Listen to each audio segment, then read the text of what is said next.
Mr. Prescott. You know, I don't have much of a life when I'm the first one who shows up in your room. Oh. And just think how much less of a life I have when I have to start it by myself.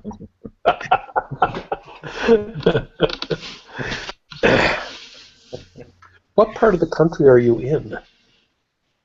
I'm in Pennsylvania.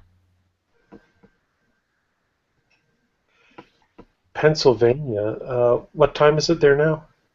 It is 1:45 a.m.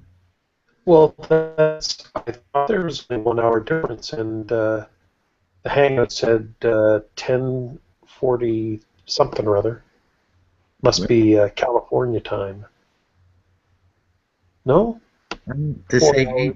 a.m. p.m. Well, let me take a look at that mail.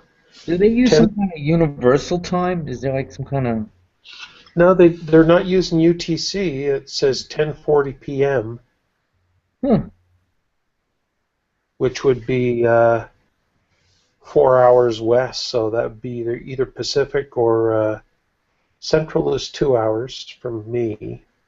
Mm-hmm. That'd be Pacific. So I don't know. It's kind of confusing when I see those times and I think, oh, I missed it. Anyway, not a problem. Wow. Where are you again? I'm out in the east coast of Canada. I'm an hour east of New York, Pennsylvania time. Yeah. So it's 2:46. Wait. I'm sorry. You're not in the States, right? No, I'm in Canada. In Canada. Yeah. So you're in, okay. And what's the area again called? I'm in Nova Scotia. Nova Scotia. Yeah. I've only been to Montreal. Yeah, that's about a 14, 15 hour drive, I think. 14-hour drive. Hmm. So if you go to Maine and keep driving, you'll run into New Brunswick, which is once you go across the border, and then we're 1 out from New Brunswick. Uh, and the only further east you can go in Canada is in Newfoundland, which adds another half hour. They have a half hour added to their time, which is kind of odd. But Hmm. Newfoundlanders are kind of odd. And if we had, in fact, probably reminiscent in many ways of, I'm trying to think of the Ian, who the Irish gentleman from Florida, has been in the room a few times. Oh, Owen. Owen, sorry. Yeah, Yeah. Well, don't apologize to me. He gets that all the time. That's what I thought first because he spells it Eoin. yeah. Yeah. That- I think it's a Gaelic spelling. So Okay. anyway, okay. Anyway, I was just kind of curious about that because I was thinking last night's is a note that I posted on last night's was about 20 minutes after I went to bed. Yes, Um, I just saw that. Yeah. so, and I literally had just turned out the lights here and was heading to bed when I got the notice on my phone. And so I thought, well, I'll pop in and say hi and see if anyone uh, drops in. I listened to last night's hangout with Rob. Yes. Uh, Very interesting, huh? He's a very interesting guy. yeah. Yeah. No, I I know that this stuff goes public, so of course Yeah. We he are live. won't won't make the mistake of with that airmine she made the other night, showing her Romanet. Anyway, um, Did you listen to the whole thing, or was yeah, there I did. anything? I'm Yeah, sorry. I did. Wow. I have no, I like ones that I miss. I like to listen to, and I usually like it's like drat. Like all the interesting stuff happens after I leave. So. Uh, Um, Anyway, to weigh in on the question that was being asked the other night of everyone coming in about capital punishment, Yes. um, it's interesting because I'm trying to remember who it was had brought it up, and I was actually wondering if Idol Smasher might bring it up. But anyway, in the Jewish court system, they say that if there is a death penalty passed once every 7 years, it's considered an unjust court.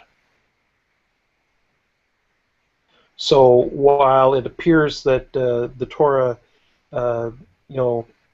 calls for capital punishment for certain crimes, that what has essentially developed over time, they would argue that it was always that way, but I think that the oral tradition seems fairly clear that it's kind of been a development of their thinking, and so the only person who can be put to death according to Torah is one who has, in the act of committing the crime, that there has to be two witnesses, but the witnesses have to measure up to a certain criteria of tzaddik. They have to be righteous. It just can't be somebody off the street that says, "I saw him do it." I remember Reuven put something to that effect in text. Some kind of saying, something from the Torah about the two witnesses. Yes. Yeah. But when you actually read, like when you're reading the written text, it doesn't really speak to the character, apart from the fact that their testimonies have to agree. But the interesting thing again is that in the oral tradition, if the testimonies agree perfectly, they are to be rejected because collusion. Yeah. That's right. It is to be seen as collusion. So while the written Torah says two witnesses have to agree, oral Torah says, well, if they agree too much, we have to reject it.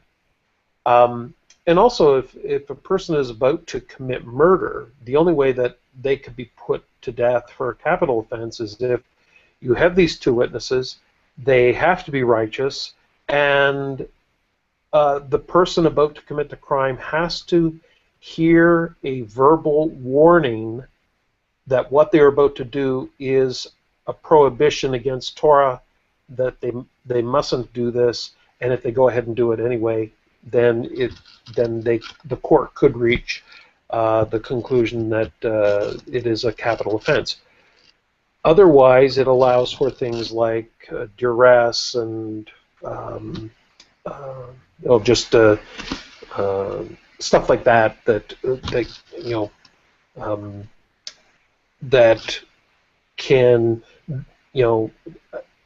have us not really be present of mind in the commission of a crime like that, and not unusual for something like murder to usually involve a lot of passion and so on, and of some sort. Like, it's usually not cold and calculated in most cases. So it is a little more complicated and nuanced than sometimes it appears when you first read it in the text.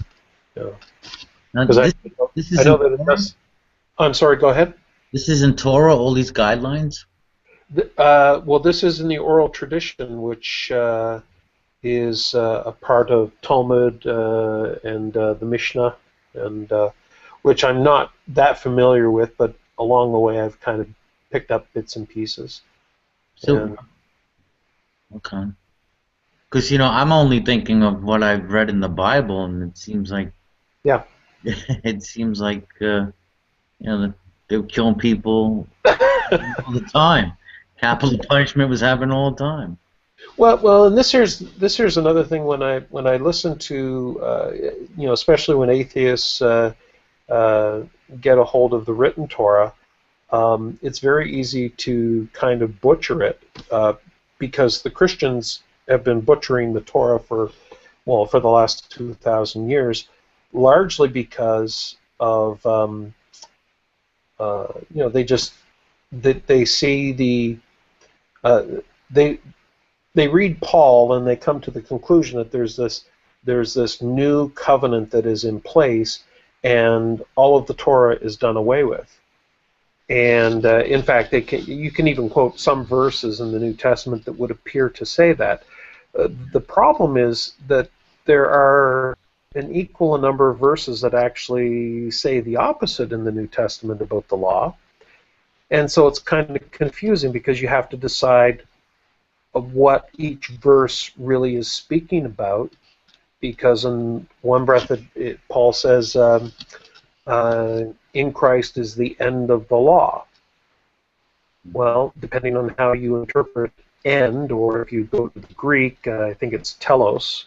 I could be wrong. It could be. I think it's telos.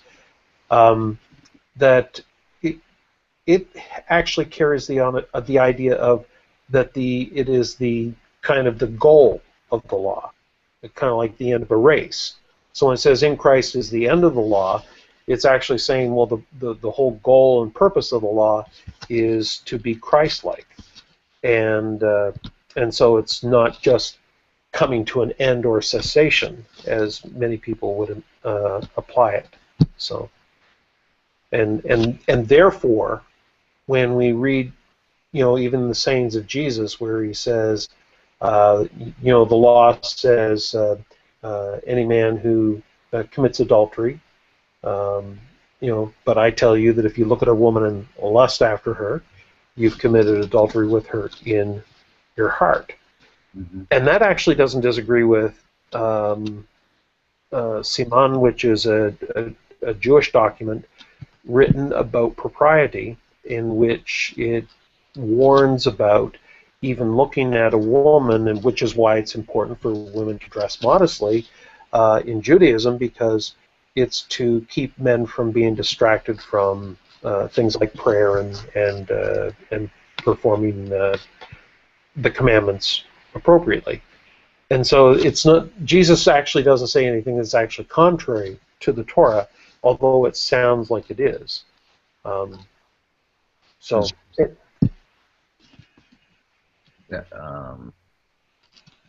Isn't it? I remember. It brings to mind another scripture about, didn't Jesus saying something about keeping every jot and tittle?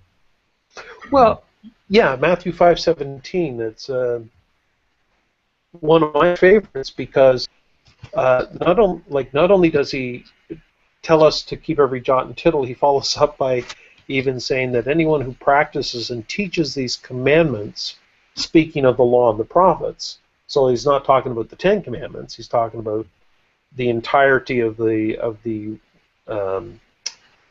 Torah as they would have understood it. He says that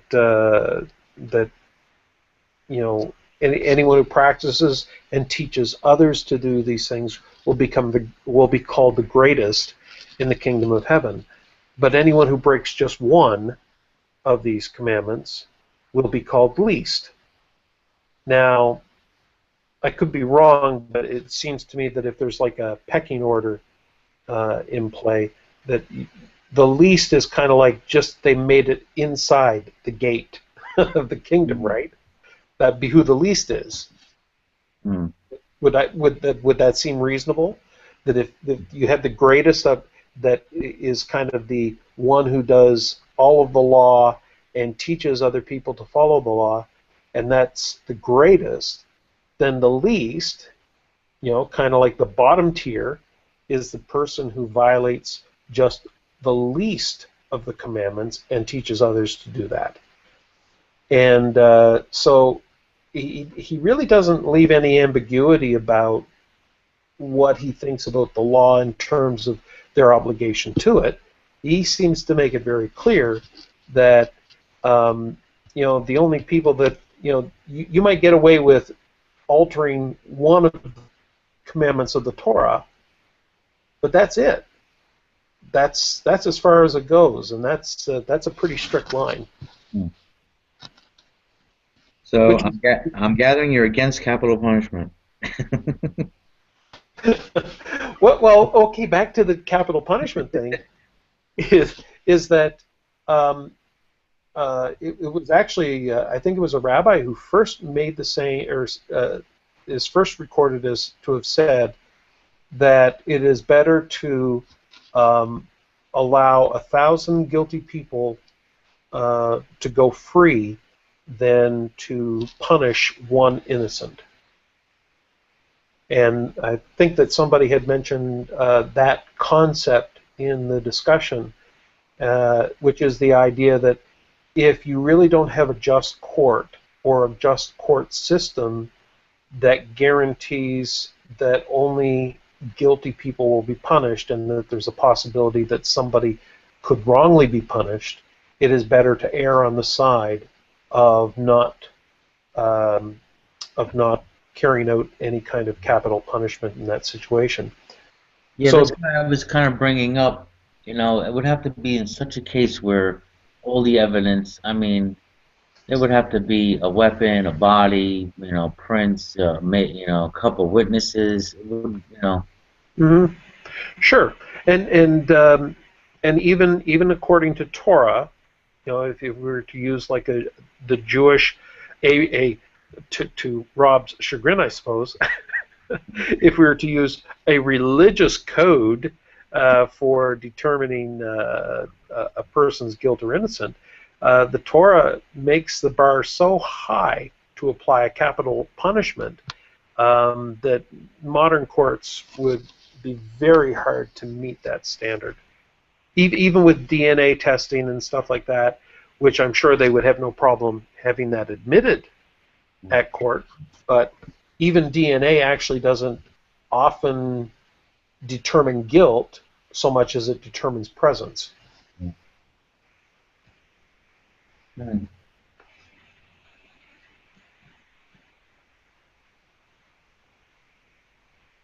And we should remember when you get into these conversations, because I guess this is kind of where my theory is at now, is that we are at this, we've kind of gone through this evolution of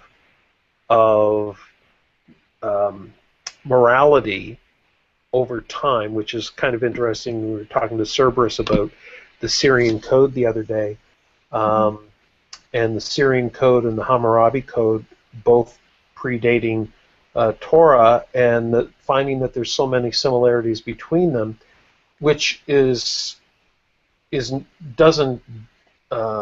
denigrate the denigrate I think is the word, doesn't denigrate Torah at all, except to say that people were asking these questions for a very, very long time, and often the question of morality and ethics was a question that went right alongside religion and faith, and religion and faith down through the ages has largely been the source of ethics and morality, and the idea that somehow we need to now get rid of religion, it seems to me to be actually going against any kind of what evolution has given us. That's been a part of our evolving as a species, and if we were to turn around and say, well, we got to get rid of religion, well, what about the ethics and morality? It's not that we can't have ethics and morality without religion. It's just that it didn't evolve separate from religion. That's all.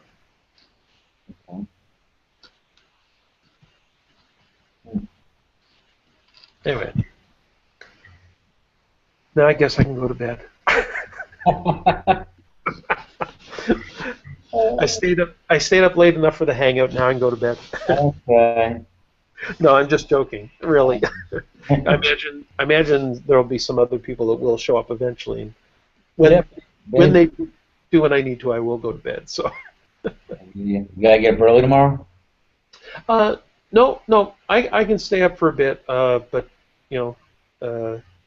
it is 3 o'clock. No, I can sleep in. There's nothing really important going on tomorrow. Same here. I'm sorry? Same here. Yeah. Yeah. Well, You're not doing the minister thing anymore, so I guess you don't have to get up and go to church, do you? No, I do not. My wife still goes to church. Oh, does she? Yeah, yeah, Yeah. yeah. She's a Christian. So she's pretty tolerant of your present course of action, is she? Um, it's grown. I mean, it's growing on her. It was very difficult in the beginning. Yeah, it is. It is. Yeah, yeah. More accepting. Even though she still asks me, why don't you come to church? And I have to ask her, well, why? Wait, I just walked in at the wrong time. I heard molest me and go to church. Is that what was said? My wife still asks me. I'm New York, so ask. Yeah, the asks don't come out. I think Cerberus just heard what he wanted to hear. Ooh. Yeah. No, I'm saying, yeah, she still asks me to go to church. And I'll be like, why? She's like, well, you come, you hear the word. I said, well, I go right outside, look at the trees, the grass, and I get the word. That's the word to me. So, Nephilim Free is probably going to make a video about me tomorrow. All right. So that should be fun. I popped in there. I saw he had a hangout because I wanted to ask him because that whole debate is supposed to be going on with Rob, him and Rob. I know Clayton is trying to get that together.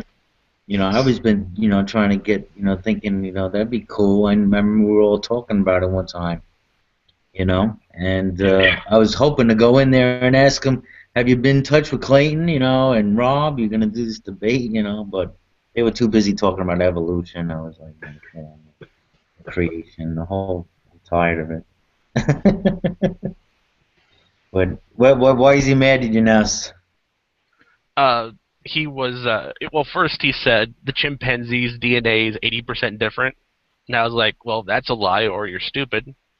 And he says, well, all these amino acid chains are, he was saying there's 10 of them, and, a lot of them go from having one little piece that is different to some of them having lots of pieces that are different. So I'm like, so you're excluding 90% of the chain because one thing's different. So you lied to me. Then he started screaming at me and booted me out. You hurt his feelings. Yeah. That goes back to the fight or flight that Rob always talks about. Yeah, but the other side of the argument, whatever the argument, both sides do it. That's Yeah, that's true. Yeah, I'm at the point. I mean, I don't care. I really doesn't matter to me. you know, I don't know. I think what is MG Pillbox? So, well, don't you want to know the truth? I mean, what good does it do to me? I don't. It's not going to change my life or how I'm going to live, today. It's not going to pay my bills. If I do. well, just consider how many, like the kinds of things that we take as truth today, that 50 years ago nobody was even entertaining, and they seem to get by just fine without it. Yeah. And 50 years from now, there are going to be things that we're going to learn that's going to make the truth sayers today, the scientists of today, seem like blockheads, right? Yeah. And where do you think religion? Where would you think Christianity would be 50 years from today? That's okay. I think that they're taking a thrashing. And I actually see the Ashkenazi Pharisees, and I think they'll do quite well. Ashkenazi Pharisees? Yeah, the Jews. Oh, I never heard of an Ashkenazi Pharisee. What were you sleeping through Rob's diatribes? I mean, I heard of Pharisees, but the Ashkenazi? Yeah, those are the European Jews. Okay. In the Rothschilds, and I started writing. European. Okay. I started writing down what I suspected he might say next when I was listening to the Hangout, and And then after the first one, I realized, oh no, have to do it for the whole thing. So I just put the paper away. I wasn't going to do it. But I was just kind of playing in my mind. A friend of mine is off into this conspiracy stuff with, I don't think that all the conspiracies are bad. I just can't find people that are willing to kind of find limits. It's like when everything is a conspiracy and the whole history of the world is a conspiracy, then there's something else going on there. That's not truth finding. That's something else. So, because I've had pointed conversations with people about this stuff before, and it really has a lot to do with how we process information or how we approach information, whether or not we see conspiracy or not. And the reason why we think that conspiracies exist is because it is part of human nature that we will sometimes do things secretly, but we sometimes confuse what we think is conspiracy with natural human processes or human evolution. Like the Rothschilds, for instance, they come out of the Jews basically controlled banking in Europe through the Dark Ages. Now, that's not a conspiracy. That's just a fact. And it's a fact that was brought about because the church wouldn't allow Christians to do banking and charge interest because they saw that that was something that went against God's law. They shouldn't be charging usury when they were loaning other Christians money. And so, of course, the Jews basically were allowed to charge usury, and so they became, everybody could go to them and borrow. I think the Jews were not allowed to charge usury. What's that? I thought the Jews were not allowed to charge usury. Well, not with other Jews, okay. But even that gets. Remember, the church saw themselves as kind of the replacement. The Jews and the Christians have swayed far from that plumb line. Oh, sure. Well, but even again, we talked earlier about like the difference between the oral and the written, and how in the case of like the year of Jubilee, which is in the written Torah, where debts are to be forgiven and so on, that even some of those laws were changed by these Pharisees, but for a good reason. What happened was the same thing that happened with Christians. What they would do is they'd say, well, why would I loan you money? I get nothing out of the deal. Mm-hmm. And what the church wanted is they just wanted it to be something that would come out of the kindness of your heart. And so what would happen is that somebody that might need to borrow money in order to pay a bill or whatever, they couldn't find anybody to borrow money from because they weren't allowed to charge interest. So, and they were willing to pay interest, but the church wouldn't allow them to charge. So the Jews largely became, they gained wealth by doing that. And another thing that they gained wealth on, and Merchant of Venice actually, Shakespeare's Merchant of Venice, which is based on kind of historical practice. It's not based on an actual story, I don't think, but if a merchant wanted to bring goods from another port, all he had to do was take a little note from the local Jewish banker with him. He didn't need to actually take the money, and he would go to the city where he's buying his goods, go to the Jewish banker there, show the note, and the Jewish banker there, just based on that note, would give the money to the merchant so he could go buy his goods and then bring them back, and thus make it safer transactions, and because you'd have to be dealing with piracy and stuff like that. And so this was all a system that came into being largely because of the Jews. And so one of the prominent families that grew up out of that system was the Rothschilds. Well, it's not conspiratorial what they are doing. They're just doing what anybody does. You're just growing your business, and if you have the ability to grow your business bigger, you grow it bigger. That's not a conspiracy. That's just how it happens. But when you see someone like that get so large, and you think that, and there is this envy towards people of wealth that tends to exist amongst people without wealth, then it's easy to attach things to the Rothschilds as being guilty of various conspiracies, when it's really just them conducting, in their eyes, they're just conducting business as usual. And I mean, there are things about your life that you don't make public, and that doesn't mean you're involved in conspiracy just because you keep it secret. Things that I might do for business, or profit that I might make, or the decisions that I might make, or the business agreements that I might make with other people, I'm not going to run around and tell everybody else what my business is or what I'm doing. That's not conspiracy. That's just how we do things. But if the Rothschilds do it, then it's conspiracy, and it's not. It's just how we are. Oh, John, Yes. I've been continuing my research, and I guess this is relatively well known. You might like to hear this, how Lucifer came to be the bad guy. Oh, excuse me. Flip Wilson.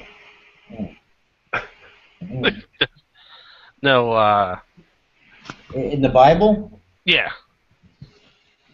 When it's a two-part thing. When it was translated into Greek, the Greek word for the morning star or the sun or the light, or there's another one like son of the morning star or son of the morning, and there's a few different ways of saying it, was translated as Lucifer, because that's the Greek word for that. Mm-hmm. So that's how they got the name, and it was right before.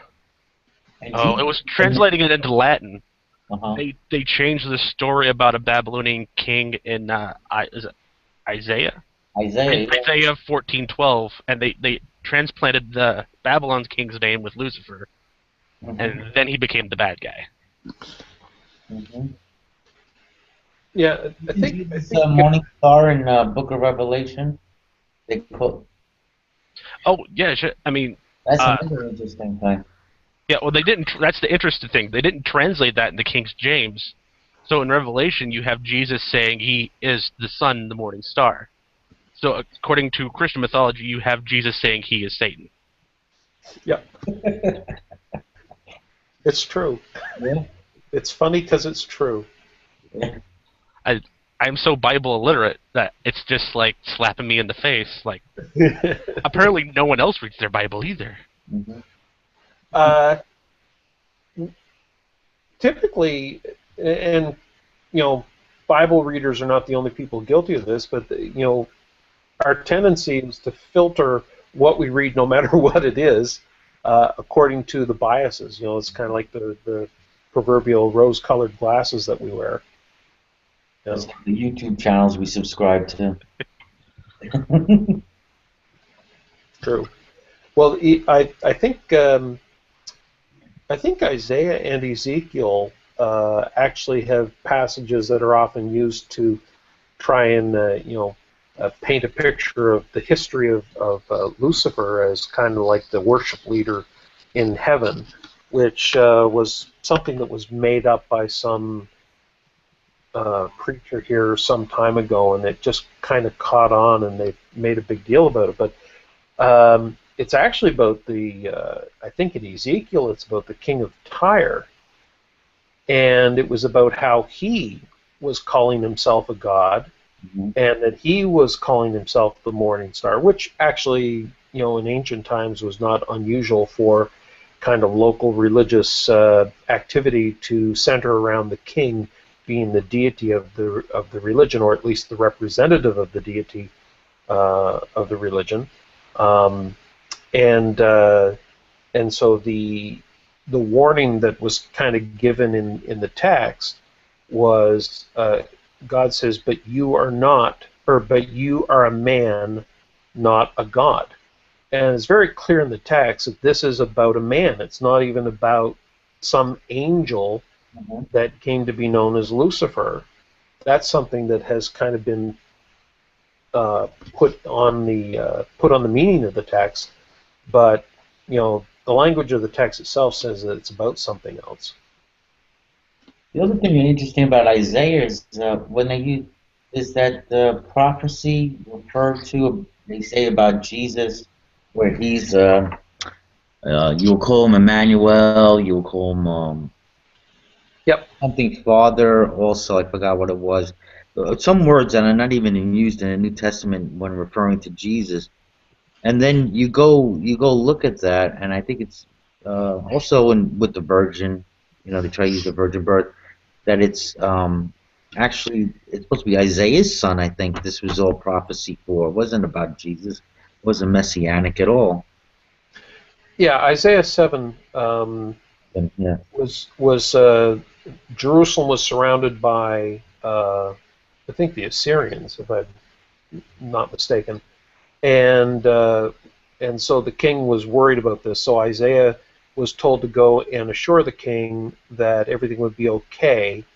And he said that, behold, a young woman will give birth to a son, and she shall call his name Emmanuel.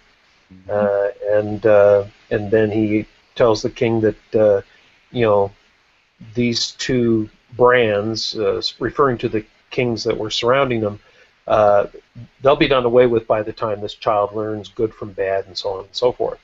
So yeah, they take that completely out of context, and in Judaism, there is they actually believe that that's referring to, I believe, the king's son, Okay. and King Saul, Isaiah. Isaiah's son. Okay. Maybe. But when you read the text in the written, it seems to fit Isaiah's son much better, because right in the very next chapter, it's talking about Isaiah having a son, but the son is not named Emmanuel, it's named Mahar Shalabalabalab or something like that. Okay. Uh, And your memory is but better than mine. It's been a long time since I read Isaiah book.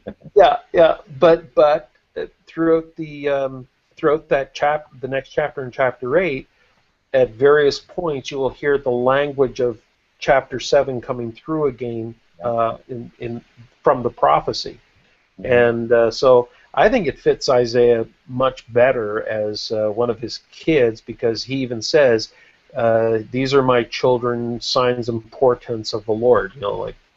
So. And that was what the child was to be assigned to King Ahaz. Now, did they refer to?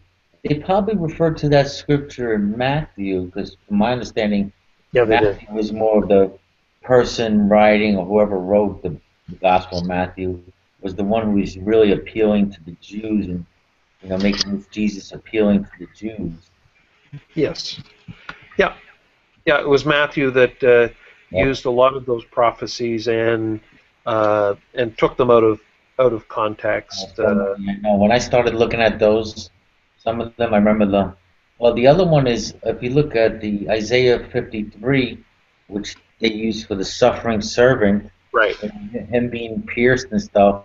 They take a little part, but if you continue reading, if I remember, you continue reading in 53, there's things there that don't relate to Jesus at all. I think there was something about him eating honey, or something to the effect, things that were never attributed to Jesus in the Gospels. Yeah. Yeah. At about chapter 40, I think, is when the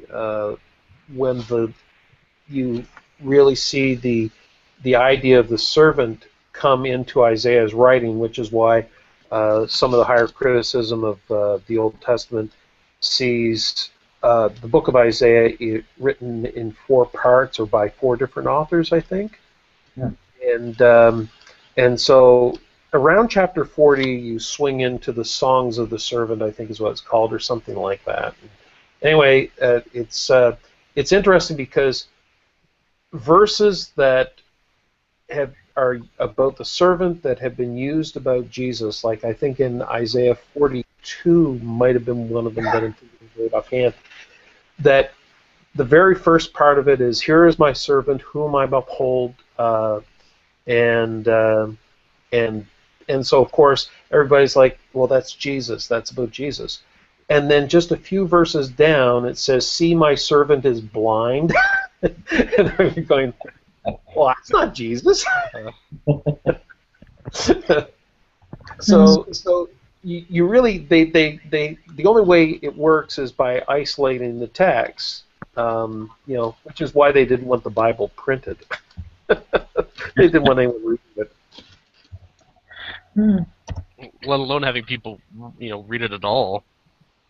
Well, this actually is the problem: is that we've got more Bibles than you can shake a stick at, but I don't think anybody's reading them. Well, or for that matter, I guess maybe they just read them the way I read them when I grew up in the church. I read the Bible quite a bit, and I seem to have a bit of an affinity to it. Like, I could retain a lot of that information, and I remember, because that's part of my journey out was losing an argument to someone who was trying to convince me that the law in the New Testament was not just the moral code or the Ten Commandments from the Torah, because that's what we were taught in our particular circle, and seems to be that that's kind of how most Christians look at the law, is that the moral code is good, the Ten Commandments, but the ceremonial, the priesthood, the traditions, all that stuff, that's all done away with. And this person who had just become a Christian was arguing with me because they couldn't find any reason for separating those two different, or making those two different distinct ideas, the moral code versus everything else in the Torah. And once he changed my mind, or once I was willing to allow my mind to be changed, because nobody else will change their mind still, once I was willing to allow my mind to be changed, suddenly, as I'm reading through the New Testament, I'm starting to see things that I'd never seen my whole life growing up, because I was filtering everything to affirm what I'd already believed. Mm-hmm. And once I was willing to once I was open to other ideas, I was able to now see those ideas which I couldn't see before. But that's a human thing. That's not a Christian thing or a Jewish thing. That's just anybody, who's reading anything will do the same thing, which is why often somebody will go back and they'll read a book years later, and suddenly it's kind of like all the stuff that they're like, I don't remember reading this 5 years ago. So we just filter things differently. Well, yeah, no one wants to be wrong. No one is wrong. Yeah, that verse was talking about earlier. It's in 7, right after the one where they Isaiah 7:14. After that, where they say, they will call him Emmanuel. 15, it says, he will be eating curds and honey when he knows enough to reject the wrong and choose the right. For before the boy knows enough to reject the wrong and choose the right, the land of two kings you dread will be laid waste. Yeah. Okay. And so, of course, when you go to Matthew, and that of course you get the truncated quote of just 7 and 14, and even then it very clearly says his name will be called Emmanuel. And in the New Testament, nowhere in the New Testament is he ever referred to as Emmanuel. But that's okay. That wasn't the reason for that prophecy. It was just about the virgin birth. Right. Yeah. It was probably a popular name because it means God with us, but so many people had names that had, God saves, God strength, their names, all ended with L, Or began with L, Elijah, right? Yeah. just meant might or power or the god. Yeah. Yep. Yeah, well, all their names, like Hezekiah was probably one of the most people don't know anything about him, but um, at the time, many Jews, and I don't know if this is still if there are Jews that still believe this, but at the time there were many that believed that Hezekiah was the Messiah because during his reign he really came the closest to achieving kind of all the things that they had understood the prophecies to uh, uh, foretell that the Messiah would do, and that Hezekiah did them. So doesn't work for Jesus very well, but You know, it was cool. I actually saw the movie. Did you see the movie Man of Steel?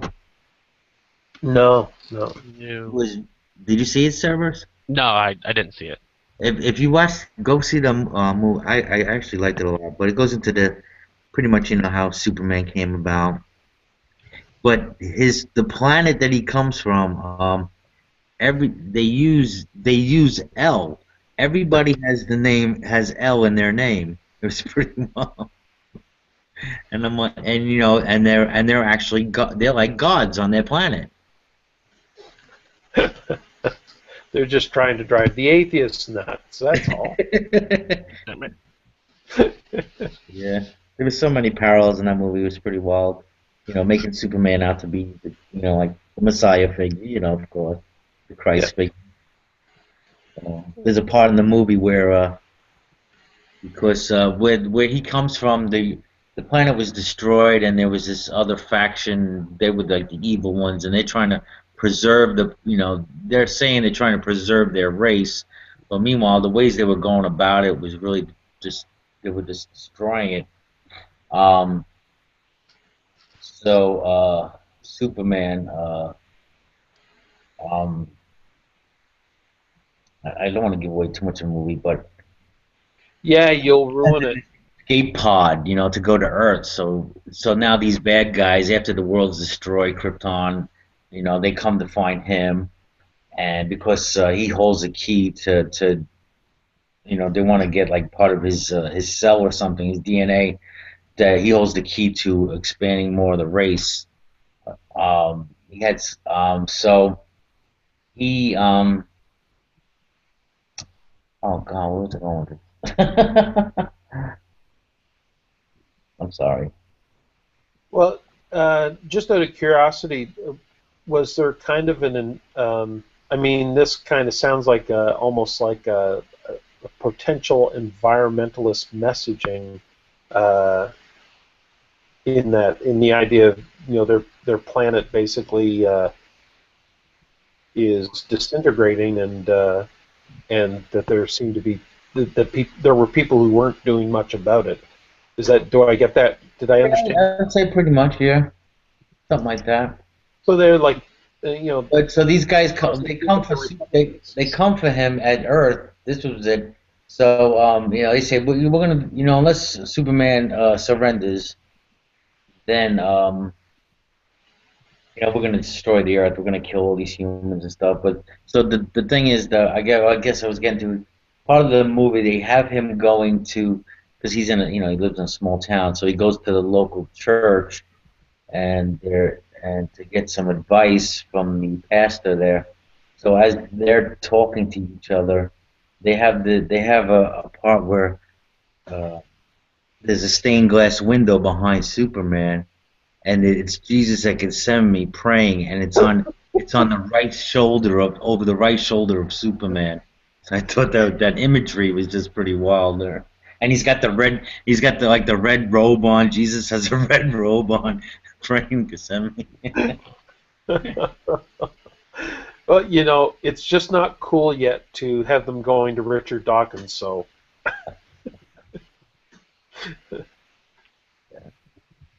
I'm not really sure you can make a really good Richard Dawkins a spoof and make him Superman.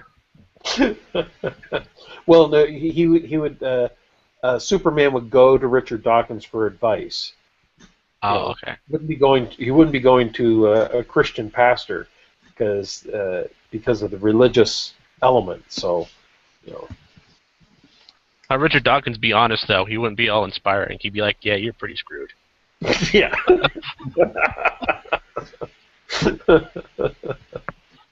uh, Yeah. Wow, not very many people showed up to this. What's going on? Maybe because there was a late start. I don't know. Okay. No, but yeah, I figured you have some more people come in. well, Man, they got lives. They're on a Saturday night. some people are going to church tomorrow morning. The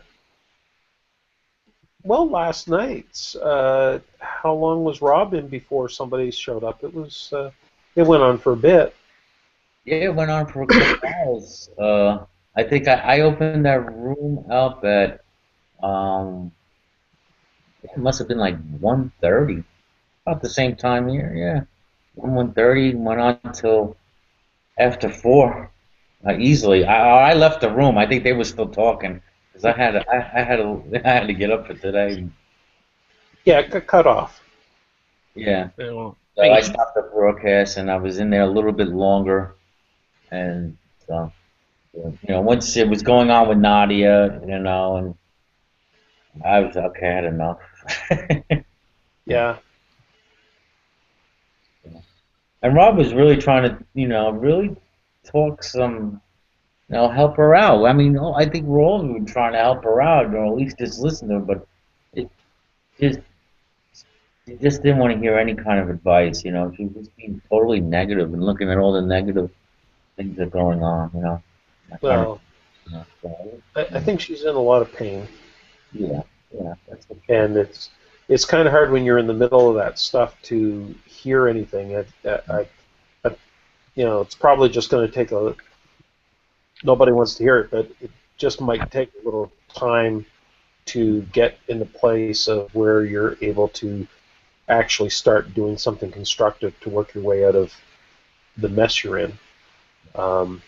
And that's not. I have found that that's really not something that I've ever been good at getting anyone else to do, let alone myself.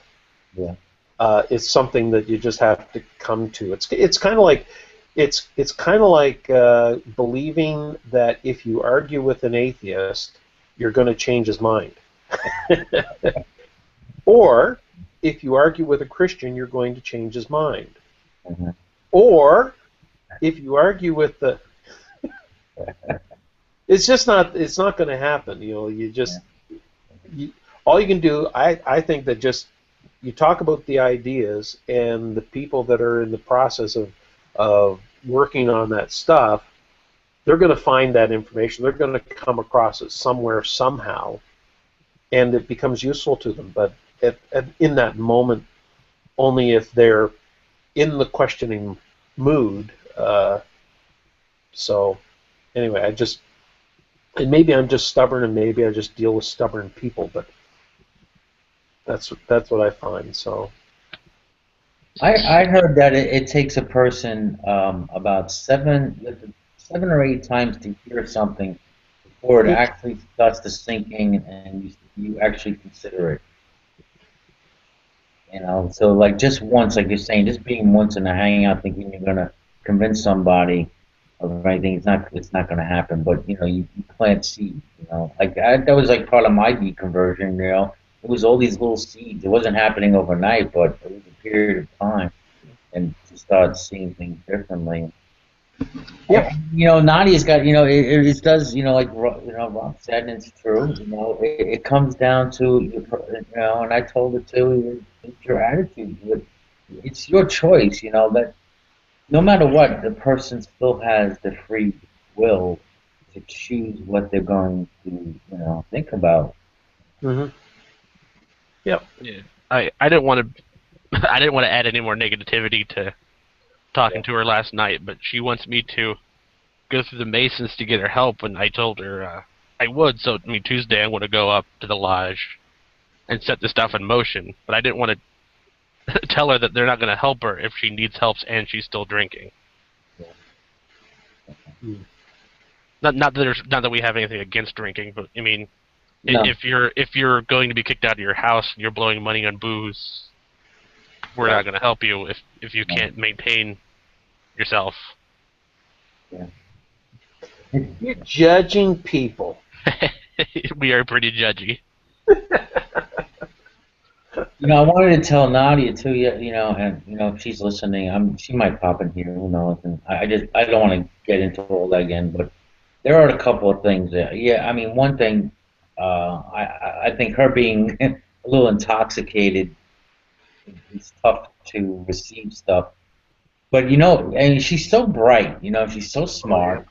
Yeah. And I hate to see that just go to waste because she's looking too much at what's not happening and not looking at what she really has. But what I notice is though, you ever notice when she goes out of that place, that room she's in, and she goes to the store and she's in the sunlight and everything, she it just looks like she's a different person. Now, what I wanted to tell was that most of the time when you're in the hangout, you're in this room, you got this mess behind you, you know, and you're asking people for a job. Nobody. It's about perception. She must. This is why I don't think she has to be smart enough to realize that you know what they say. You don't get a second chance at a first impression. So if you're talking to people and you're looking for a job, having that mess behind you is not going to really put off a good impression, to somebody, No. because especially in her, I'm sure in a, people want someone who's gonna be organized and order or whatever. You're just better off having a blank wall behind you, or not. You Yeah. know what I'm trying to say? Having all that mess behind her it's just not going to put her in a good light. Right No. off, right out of the bat. And um, as tough as it's got to be for people who have special challenges, especially like whether it's transgender or being gay or bi or whatever, that especially if they tend to stand out from the crowd, uh, like in their behavior and appearance, or some of the modern primitive guys with holes in their head and tongue and cheeks and everything, that what they want is they want acceptance, and they make it so damn hard to accept them by insisting on being as different as they choose to be, and then they expect the rest of the world to actually just accept them the way they are.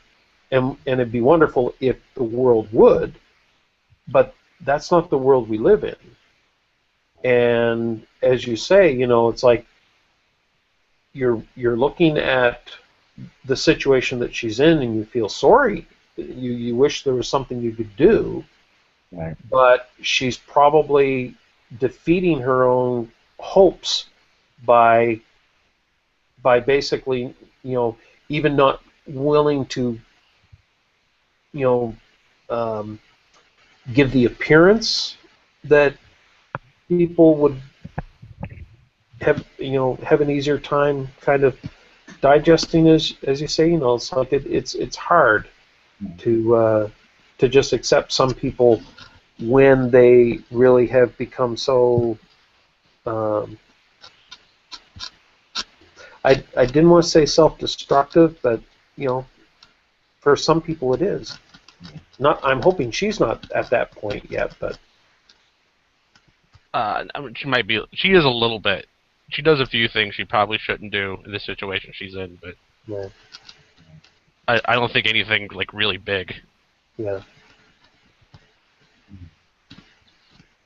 Yeah, I feel bad for her, to see somebody with so much potential, from what she says, from what, her resume.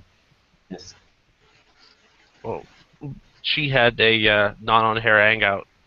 Oh, that was like a month ago now. This was like one of my first hangouts with her. But I was trying to explain to her, I mean, if this is such a big problem, why don't you dress like a man, use your man voice, and then get a job? And what are they going to do when you turn back? They can't fire you after that. Yeah, you sneaky fellow. Like, I mean, there's laws in place to keep them from firing you when you show up looking like a woman after that. So, I think that thought bugs her so much. And that's really all she would need to do. Right.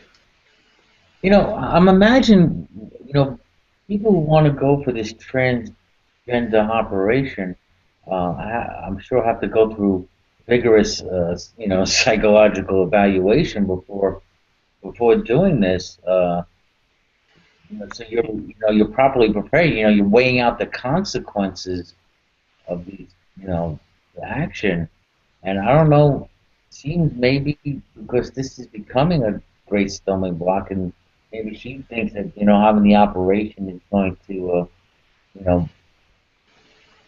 cure the struggles that she was having with her sexuality. I don't know. I don't pretend to understand all this, but I think this is just a consequence that was not foreseen, or something, or was just denied or something. I don't know. Yeah. Well, and if you're hanging around with people of like mind, how hopefully you're getting the right kind of feedback from them in terms of encouraging a lot of second thought and third thought and fourth thought, because it is that's a major step to take. Tell me about it. I can't imagine.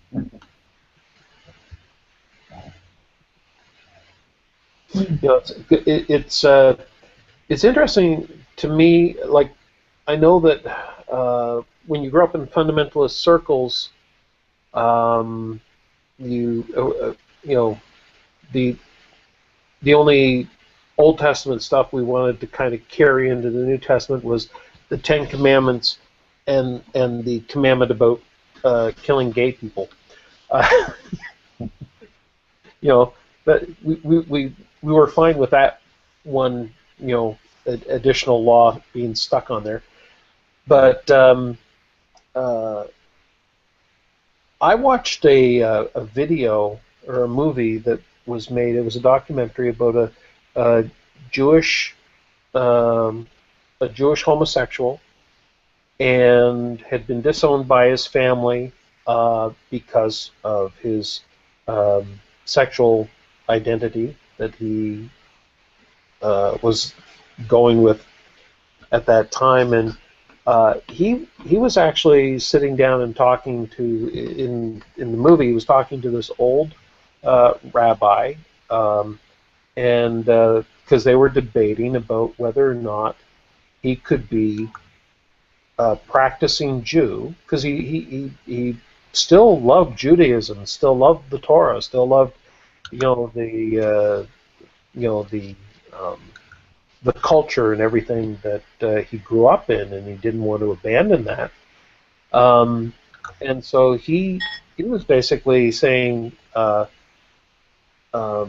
this rabbi, he says, well, but the Torah actually just says that you're not allowed to engage in the kind of male sex. But he says, well, what about fellatio?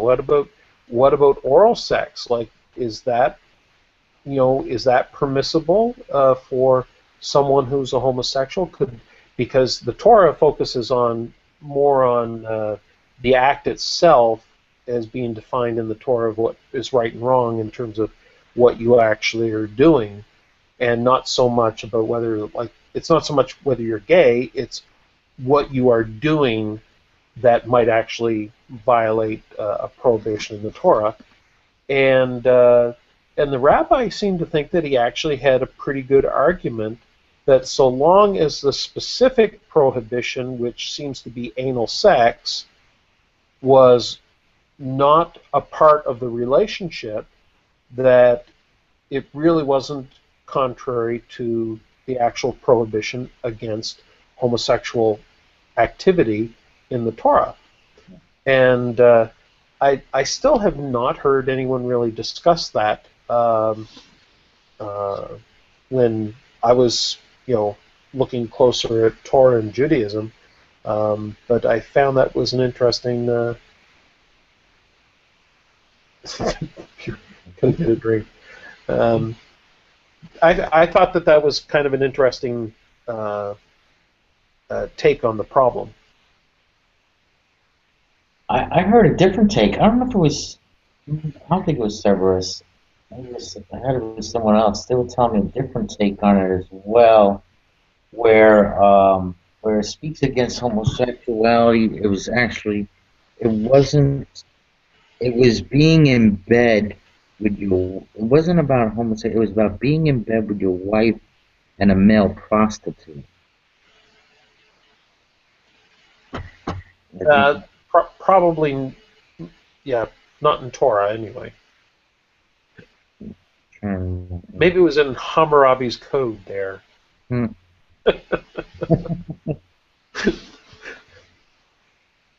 I don't recall that one in Torah study anyway. Okay. What study I did, I don't recall that one. Wish I remember who was mentioning it. There's Ruben. Hey, Ruben. No, this is the guy that does the chatting. Yes, he's the text master. I call him the text master.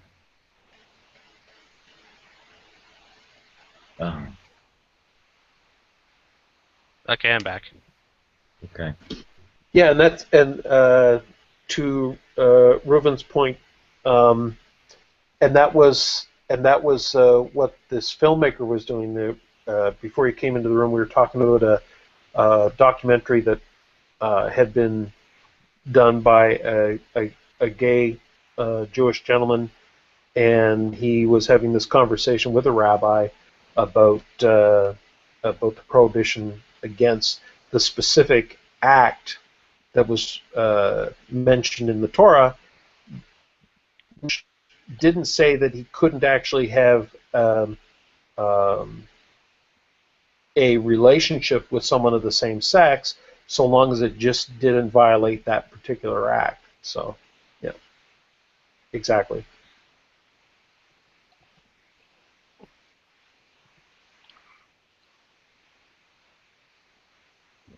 Okay. And quiet. I'm just reading what he's writing.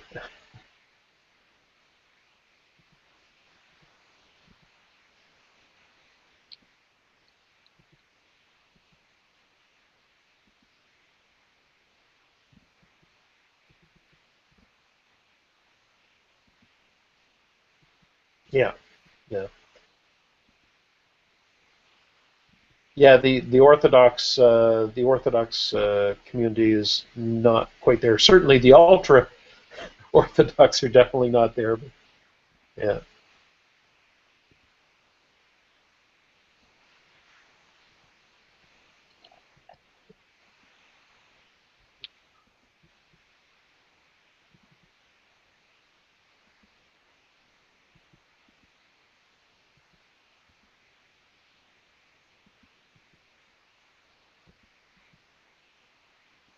Now, is there a reason why he prefers chat over talking? I say this realizing he's listening to me say this. I probably should just say that. Yeah, I was gonna say. He says he has no microphone. I don't know. Oh, okay. He certainly had a few years to get one, though. Yeah, I know. I get one for like $5. You know what I'm saying? Break open a speaker and plug it into the bike outlet and just yell into it. There you go. Maybe just prefers not to talk. Okay. Yeah. Now, The people watching the video are at a disadvantage because they don't see the text. that's right. That's right. Yeah. Are you a which group of Judaism would you associate with, Reuben?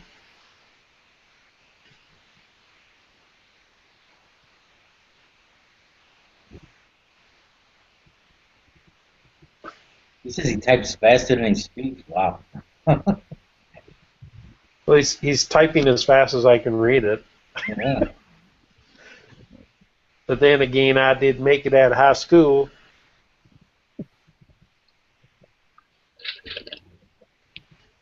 Oh, okay. Okay.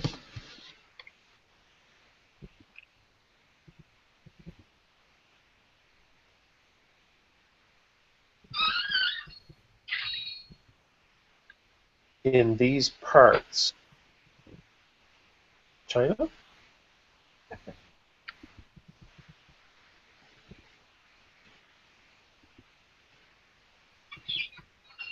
Interesting.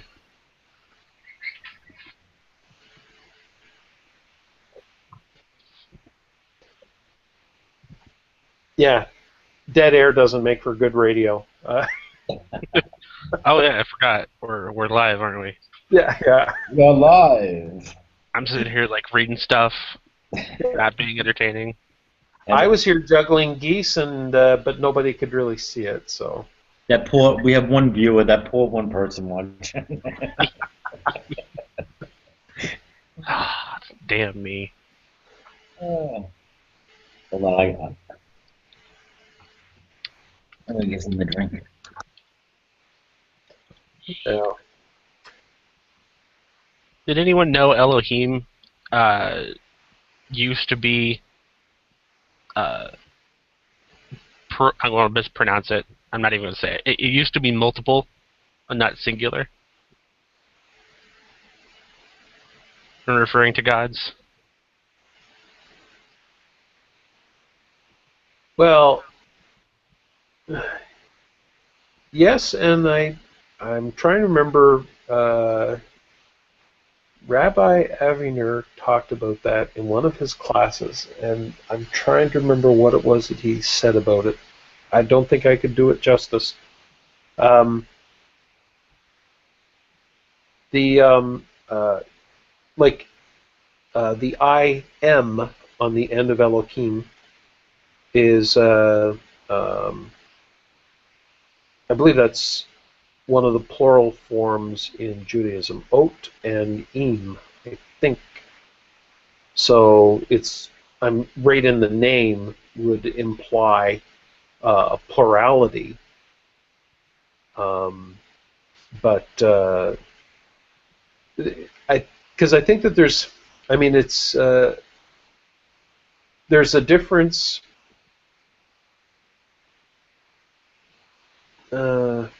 This might actually be something for people often confuse the singular Eloah and plural Elohim. The words both mean power, and in the case of Elohim, you can apply it to God, angels, and men. Moses, for example, was made Elohim over Pharaoh, for example.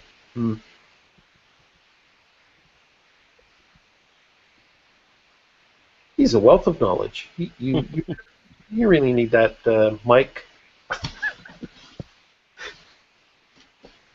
We'll have to hire somebody to be his reader. Need to get another account on here. It's a secondary and have the text-to-voice bot going. Ah, yes, could do that. Yeah, sometimes in the when I have the chats and they get into well, I guess a heated discussion, I'll have to read what Reuven is saying. Oh yeah, I mean, when it gets heated, I can go hours without noticing he's typed anything. And I go back and be like, oh damn. The Jewish people is blood ancestry. I'm an ardent Zionist, so I can connect to my people, even if I'm not technically one of them. I did consider Orthodox Judaism for 3 years. I was unable to convert on account of the fact I could no longer lie about the Exodus myth and or the existence of Abraham Avinu. Anyway, Oh, I guess There's a way of doing it. That's funny.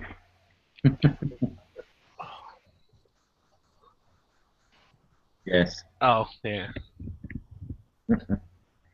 Um, we got T-Mans. What's going on, man? Hey, what's going on, guys?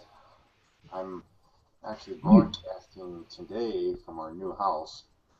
So Could you turn your volume up?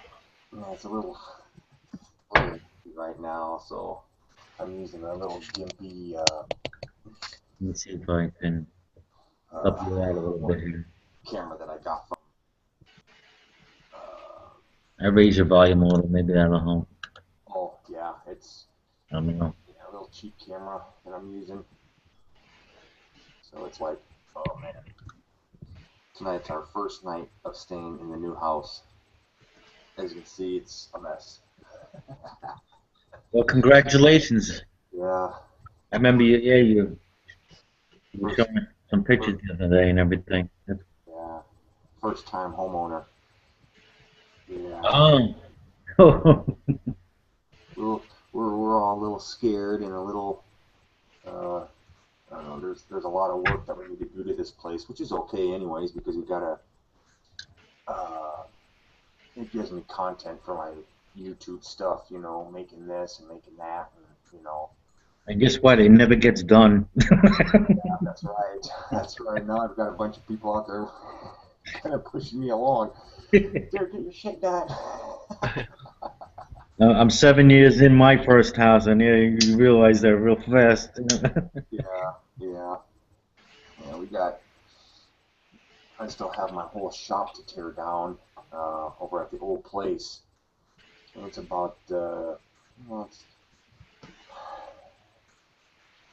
the highest peak is 10 feet. It's more like it's got just a single pitched roof. And at the peak, it's 10 feet. At the back end, it's 8. So, and it's 12 by 32. So, I gotta take that thing down and, yeah, take all that wood and bring it here. I'm not gonna put it up here. I'm gonna be, I'll probably use a lot of the, in the walls instead of, I use 2x4s for the primary framing, but in the middle, every 16 inches, instead of doing 2x4s, I went with 2x3s, and they were like literally half price of a 2x4, and it's still legal to build something with 2x3s in it if you can find them, So I got a bunch of 2x3s that I'll be pulling out of there. The side paneling, the side walls are actually just a bunch of it's the 7/16 roofing press board. Mhm. Some stuff that they put on roofs. I use that as my walls. I built the whole building for, God, I think about $800. So that's kind of nice. Then I'm gonna be tearing all that wood down and then transferring it here, and then probably using a lot of that wood for like shelving and stuff like that in my garage. And yeah, so we got a lot of work to do yet. And then she wants Mrs. wants to get a swimming pool outside, one of those above ground things. We're looking at some of the ones at Walmart. They got some that are like 12 feet in diameter and 14 feet, and so we gotta build a floor for that, and it's gotta be tough enough, it's gonna support all that water because our ground out here isn't necessarily level. So yeah, we got a lot of. No, yeah, Prescott. No, not Texas. I'm up here in Missoula, Montana. Way up here by the border, in the northwest section of the U.S. Missoula, Montana. Mountainous country up here.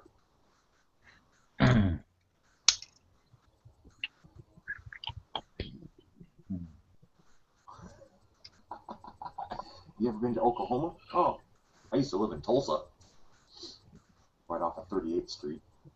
Oh no, 81st Street, right off of there. Hey Nadia, what's going on? Where you been? You've been over in that other hangout chilling, haven't you? Hey, Nadia, what's going on, man? Well, I was there. People came in. People kicked you out? What's that? Did people kick you out? No, I got bored with their conversation or whatever. Oh,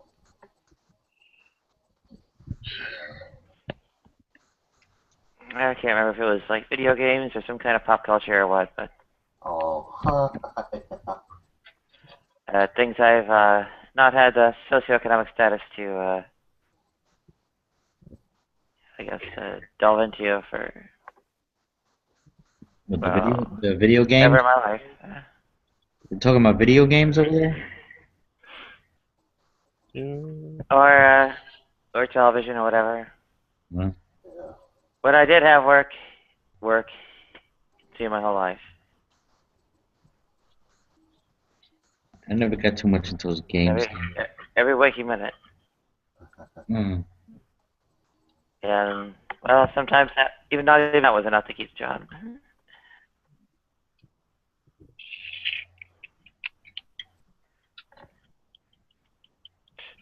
So what do you guys want to talk about? You're funny. Why? Making this makeup conversations. How dare you? This is your hangout.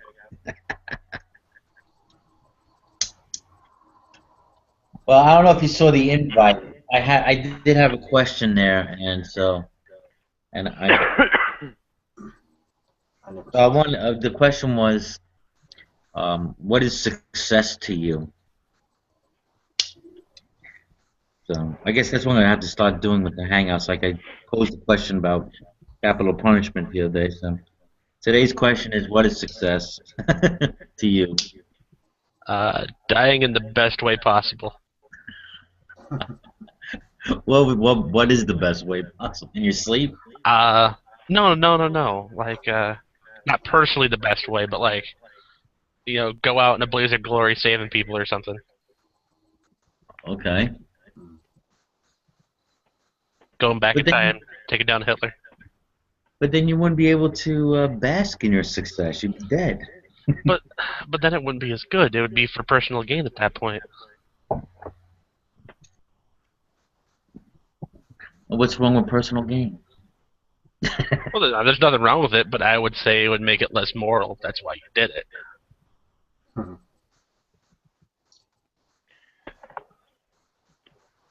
So you don't seek success while you're living. You believe success is accomplished at your death. I think that's when you should value not value, quantitate someone's success is when they're done.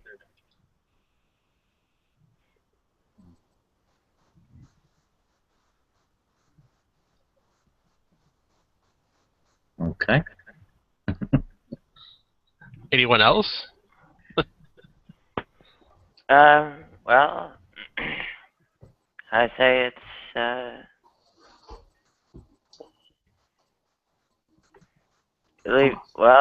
well-being, fulfillment, and joy, and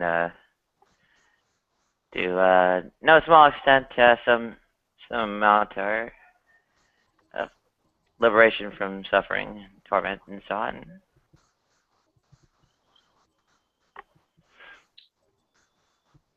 So you're going like all Buddha? No. Well, Buddha says you can con yourself out of actually being hurt by what's going on around you. Where I will say that no matter how hard you try to con yourself, if you're getting hurt, you're getting hurt.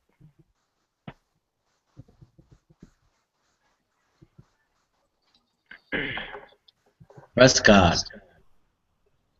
What? I was addressing Prescott.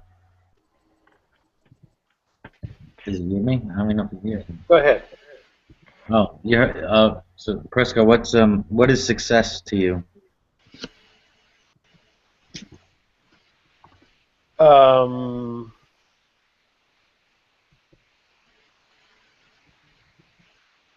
I have no idea.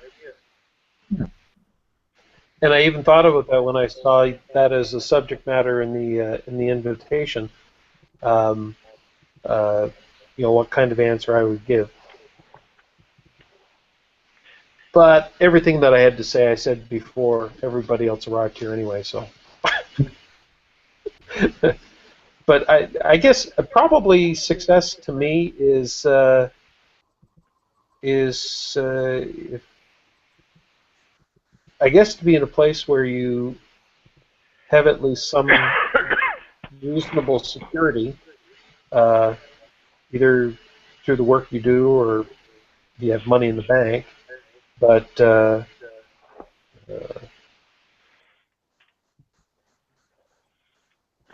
I guess some people think that maybe I am successful, but uh, that's all relative because I don't think I am. Yeah, this is really getting depressing the more I think about it. I think you need to ask somebody else. You want to get But you depressing? make an interesting point. Well, okay. Well, I'll ask. I got one more. T-Man, what is success to you? Oh, wow. Hey man, he just got his own house. Yeah, yeah, that's one thing. That's what I would probably, for me personally, I find it more rewarding when I feel more successful when I gain,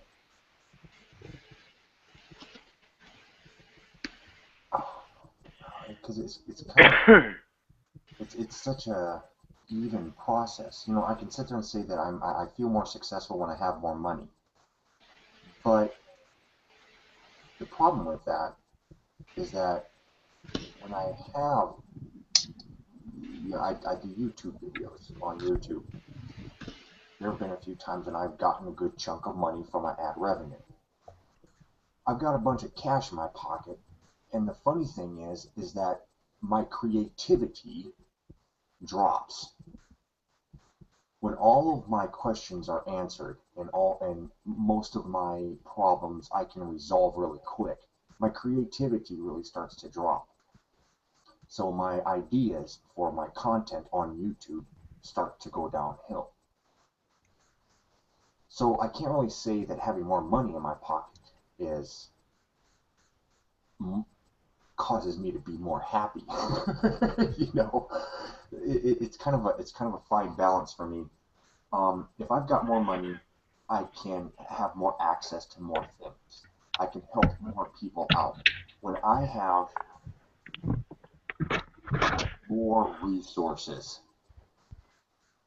I'm happier because I can help other people out. So I guess you could kind of say that you know, I feel more successful when I'm helping other people out, but I can't achieve that success unless I've got more money or more access or more stuff to my execution. You know, I can't execute as much unless I have that much to turn around and throw it back out to people. You know, so I mean, just when I first moved here to Montana or back in 2000, I was living homeless literally for 2.5 years. And so from mid 2002 to now, I've gone from being homeless to owning my own home. You know, having a family, having a girl, having 2 kids. I've grown on YouTube. I'm just about to reach 16,000 subscribers now, just on my go-kart channel. In the process of getting ready to, well, I'm working other channels at the same time. I'm trying to work with YouTube to get my own content management system going. Um, I've checked my emails and I've gotten approached by, what is that, audible.com, I've got approached by them, and I've gotten approached by other go-kart companies out there asking me to help represent their products. It's you know, I can say that that's all success, but unless I can use that success to help other people become successful, then I don't. I mean, it gives my kids pride to know that their daddy's a big YouTuber, apparently. But it's you know that feels good, but I think you said something very interesting, which I think is part of the success. No matter if you make, you know, just a livable income or, you know, above your means, but apparently what you're saying and what you're doing, it's being able to do what you love and make a living at it. You know, whether, you know, it's moderate or, you know, the thing is, very successful. Very, I'm not very successful. I guess I pose this question because, especially in America here, our idea of success is, you know, the big, huge house, the really nice car, you know, the right. trophy wife or whatever. Hmm. And how many stories do we have to hear about people who are very rich but yet very unhappy with themselves? Yes. You know, they suffer. They're human beings. You know, super rich, poor. They suffer this. You know, they're humans. They're gonna go through the same emotions, the same kind of trials. Whether, you No, they know, don't go through the same kinds of trials. well, Well, I'm saying on a like a relationship, relational, dealing with people. You know, their spouses, their friends. You know, Uh, their I tell co-workers, you, stuff I'll like tell that. you that they do not go through the relational trial of, well, having everyone turns their backs on them when they run out of money. So, yeah, I've had that exact same thing happen to me too. But I have also noticed in my life of viewing and uh, talking with lots of people, because I'm a very social person, I talk to a lot of people. I can Montana, this state, is has one of the worst economies in the union. But ever since I've moved here, I have met more millionaires than I've ever thought I would ever meet in my life. And it seems like every single one of them has told me that when you reach that point of being a millionaire, I mean a net worth of being a millionaire. I mean, if you've got, you know, it's nowadays it's kind of easy to become a millionaire. You can go out and over the next 20 years go out and buy 6 houses, and there's net worth is $1 million. You know, it's but when you reach a point to where you can actually tangibly spend $1 million, they've all told me that the IRS hates your ass. They want you to start spending money. They will actually contact you. They want to know what you're using your money for. They said they all seem to say that, you know, being rich is not a very good thing nowadays. Now, living above your means, like in my situation, I would love to live well above my means, because if I had the money, because I definitely got the passion, I've definitely got the access, I've definitely got the mind to do it.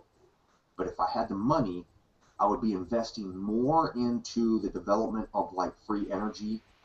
I would be going out and doing more videos on other stuff. I would hire a crew of people. I would try to get up my own show going. Um, you know, it would be, I would be But then using, at the same time, you'd be a big target. yes, that's right. But, you know, I'm one of those people that I really don't give a shit at all. You know, if somebody comes in and starts threatening me or whatever, that's when I get aggressive.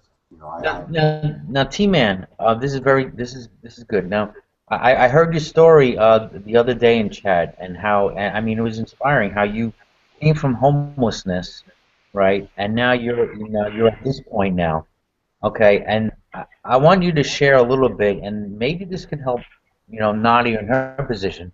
What was it that helped You you guys have to been homeless anywhere near the number of years I have. wait, well, I'm just saying, it's a similar kind of circumstance. You're facing homelessness here, so, and he had to still find.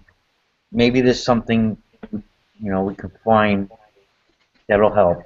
So, just see, man, it was share what got you out of that. Was it an attitude? Was it, Yeah, I think what helped you get out of that situation? what helped me get out of the situation is kind of the thing that helped me to stay in it. Um, since I was homeless for 2.5 years, literally living out of my car, it was I had a lot of opportunities to move in with other people. The thing was is that those people had extracurricular activities that I wasn't into.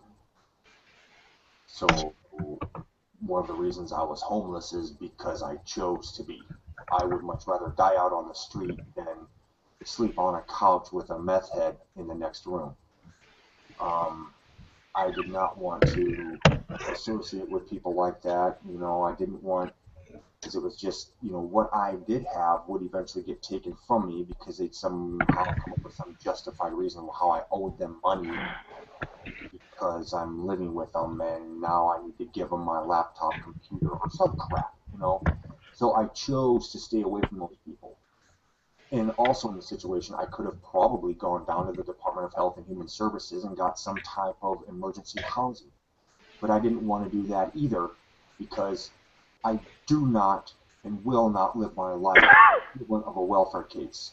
I'm going to die on the street. If I can't keep up with the way the world's spinning, then I'm going to die on the street in my car. I will not accept charity in a situation like that. So that's another reason why I remained homeless. And where was the turning point? And, Well, the turning point actually happened when I went down to the soup kitchen and I met these two ladies, older ladies. They're twins, strangely enough. And one of them was my girl's mom, and the other one was her sister. And her sister had said to Crystal, my girlfriend's mom, and she says, you know what? Because we talked back and forth, and we obviously knew that I wasn't some goon, I wasn't some alcoholic, pissing and shitting, in the back alleys and stuff like that. I tried to keep myself clean, shaven. Never did very good at keeping my hair cut, as you can see. Even to this day, I don't do that. But they could see that I wasn't just some, somebody that they didn't want to deal with. So her aunt, Crystal's aunt, or her mom's sister, told her mom we should introduce him to Crystal. So they had asked me if I wanted to come with them to KOA campground because that's where they were all staying. And I went and met her, and we hooked up and we got along. And I started noticing that she was way different than everybody else in her family. She was responsible. She held a job. She would carry on. And we got together. I saw it was her family was using her a lot because she was the only stable individual who kept a job. They were all living off of her. She was paying for the KOA campground. And me and her hooked up, and then we stayed together, and then she ended up getting pregnant with Allie, my daughter. And then we just stayed together, and I tried to get her, and I've been very successful in getting her away from her family. I have no family here. And once I got her away from that situation and those people, we had it made. And I I would go out and work jobs and stuff like that. I did a lot of side work, and I started my own little lawn mowing business for like one summer. And it was I kind of floated around a lot until I started doing this YouTube stuff, and I realized how nice it was, and it was really cool. And not only do you actually get paid to do it, once you reach a certain point and the money's pretty decent, you also get to be famous. You know, people look up to you. People ask for your help on stuff. You know, so not only am I getting paid to do it, but I'm also helping other people. I've gotten emails from kids thanking me for doing the builds and stuff because they now know that when they get out of high school, they're going to get into engineering. I've gotten emails from moms. One email I got from a mom thanking me for doing what I do on YouTube because her son's dad and her son started a mini bike build, and right before they were going to get done, right before they got done with it, the father got shipped off to Afghanistan, and about 2 weeks before he was supposed to come back here to the U.S., he was killed in a Jeep. Mhm. And a few months had gone by, and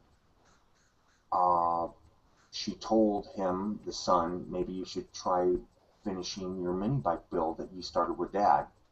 And she had told me in the email that the first thing he did is he logged onto YouTube and went right to my channel. Hmm.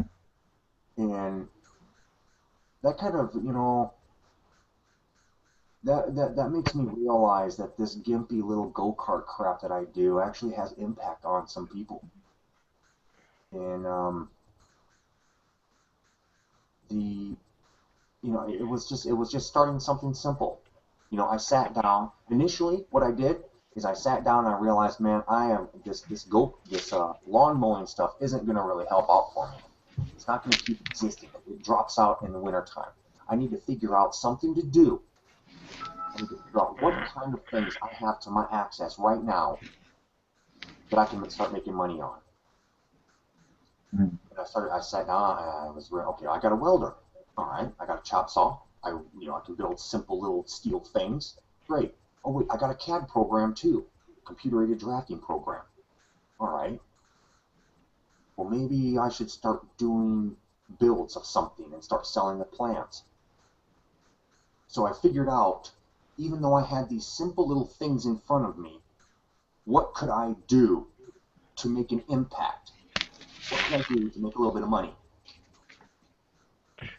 So my initial decision was to build go-karts and sell the plans. Well, that kind of went to shit pretty quick. That didn't work at all. I mean, I did my Batmobile, and I was expecting that to hit really hard. I thought I was going to be selling the hell out of those plans, but that didn't happen at all.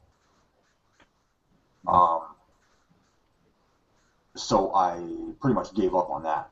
I still have it, still do videos with it, but I just no longer sell the plans anymore. You know, I gave the world a chance. I gave the world 2.5 years to try to buy the plans.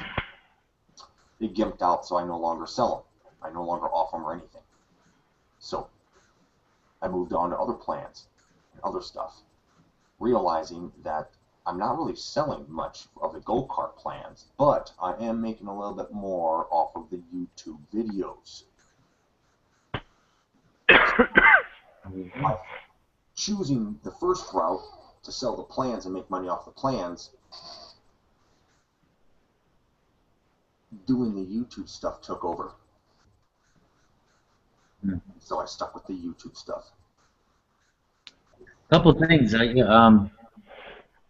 can you imagine if you never went to that soup kitchen that day? Right? Yeah. You consistently took advantage of opportunities that were presented to yourself, and had some persistence.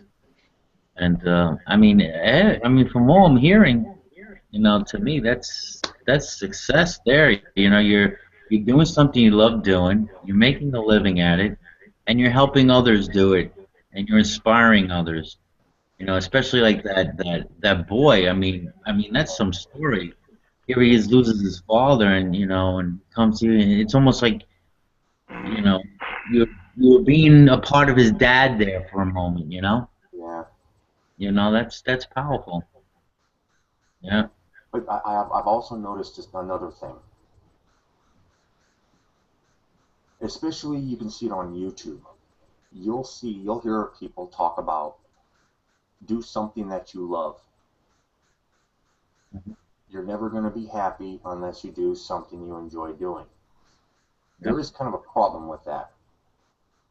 And the problem is that if you're doing something that you enjoy doing, well, you never quite realize how much work you put into it. Other people, on the other hand, are going to see how much work you put into it, and they're going to try to take advantage of you. So a lot of these people don't quite realize that, if you sign up with a network or you sign up with some contract with a company or you're going to be doing some ad branding or something like that, you need to be careful and understand that even though you enjoy doing something, understand how much work you put into it because you need to be compensated somehow, some way for that work. If you're not, then your success will not be as helpful to you in the end result. A drug addict likes doing what they do, but it's not beneficial. They'll do it over and over and over again every single day. Enjoy doing it, but how far do they really get? So, a lot of these people will expect life to be the same way. I'm going to do what I enjoy doing. If people don't like it, then screw them. I know I'll always be able to find somebody out there to help me out. Well, yeah, sure you will, but they're going to totally take advantage of you. So you need to understand that if you're going to do something that you enjoy doing, make sure you get compensated somehow for it. Mhm. That's my belief because I'm to the point now where I can request compensation if I advertise for somebody on YouTube, but most of the time I just wing it and say, okay, there you go, it's free. So it's just you get to the point to where there's moments where you can help somebody out for free, but if they keep coming back to you, then that's different. Then you have to start requesting some type of compensation because if I turn around and gave a shout out to in every video, I started out with a shout out to somebody else's channel. People would skip through the shout outs. They wouldn't want to hear it. They'd get sick of it. Yeah. Then people will start taking advantage of it. Hey dude, can you give me a shout out? Well, I've got 15,000 subscribers. I give a shout out. They get a massive blast of views. They get 200 or 300 views within the first 24 hours. They think it's all great and awesome, but to everybody else who went over there to check out their channel, they see that this person's got 5 subscribers. They have 2 videos. Why the hell did T-Man guy give a shout out to this channel? So then it eventually starts looking bad on me if I'm doing that. Then I have everybody coming around saying, hey man, can you give me a shout out, give me a shout out, give me a shout out, give me a shout out. And it looks bad on me, it looks bad on them, it looks worse on me because I'm being duped into doing it. And I do it to a real small channel that really doesn't deserve it. And then on top of that, I'm losing subscribers because they get sick of me giving credit to other channels that really shouldn't be getting any credit at all. Yeah, especially if they're not offering anything of value, and then all those shout outs start losing its value, and then you Right. start losing your credibility. Yeah. But you see, on their end, it can also be a problem on their end because when you get a shout out from a bigger channel, you see these views, you'll get subscribers, and if you start posting videos that they don't like or content that they're not into, you and your stats will start seeing all these subscribers that you gained leaving you, and that breaks your heart. That makes you mad, it makes you sad, and it just it makes you throw your hands up in the air and say, fuck it, I'm not going to do this YouTube stuff anymore. and that can be damaging if you get subscribers and people don't like what you're putting up and they leave you. You know, that breaks your heart. Right. Period. I've had it What's done. Oh man, I liked it. Very interesting story there. I got a couple new people came into the room. I want to pose the question to them, give them a chance to speak. Adius, the question of the day is, what is success to you?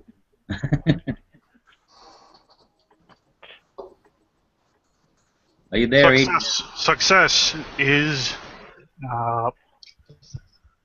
ideally human flourishing, practically my own flourishing.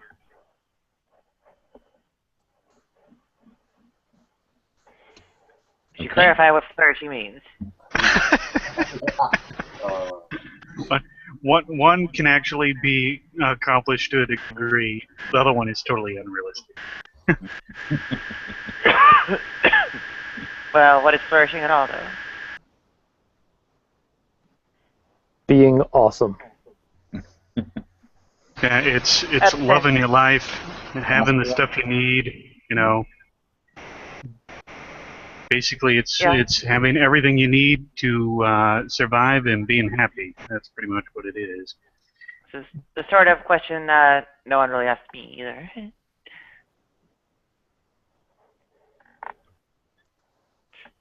What is success to you, Nadia? I think you did answer before, didn't you? I did answer, yet, well, people left it at the surface statement and never probed what I meant by the various aspects of it. So you want to elaborate now? Well, yes, I could. I would What is say success? that I would say that's some way to meaningfully, socially participate in society. Some way to, well, be able to stand, I guess, quote unquote, living in the body I was stuck with, which I guess you might call transitioning and so on. Clearly, you know, various forms of subsistence and housing and so on are in the mix, and all these, well, abstract notions of well-being, fulfillment, and joy, and and liberation from suffering and so on, all have material bases. They all refer to, well, for me, particular aspects of my life, material aspects. Because, well, cutting yourself into, I guess, sleeping on the street and putting on a happy face, even while is not genuine. You can fake it, but faking it doesn't help you make it. Hmm.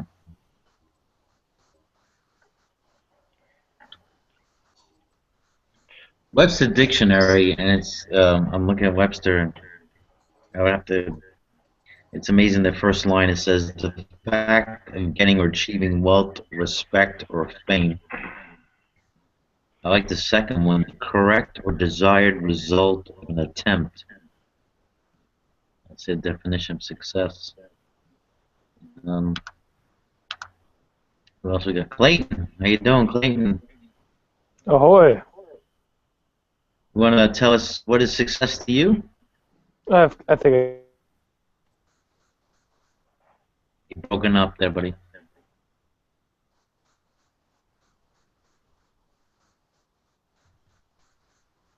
I don't know. We don't hear you, Clayton. May have mic problems. I guess that's his definition. Silence. Okay.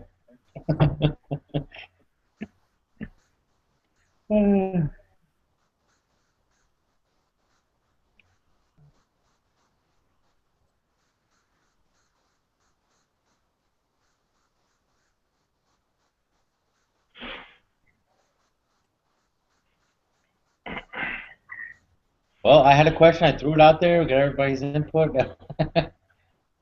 Next topic. What about Ru- All right, time to wrap up this show. Sunday morning is over. Let's go. I would say, with respect to the dictionary definition, the socioeconomic status is well, not the only determinant, and one not necessarily have extreme elevation of it in order to have that. Well, I suppose colloquial notion of success. So. Yeah, for sure. Well, like I said before, I feel if you're doing your passion and you're able to make a living out of it, and it's fulfilling to you, and you're helping others with doing that as well, I think that's success. I don't have to be a multimillionaire, or famous. I think that's a lot of, from what I'm seeing, has a lot more problems than I desire. It's notable that, well, by every standard, I have failed on every front.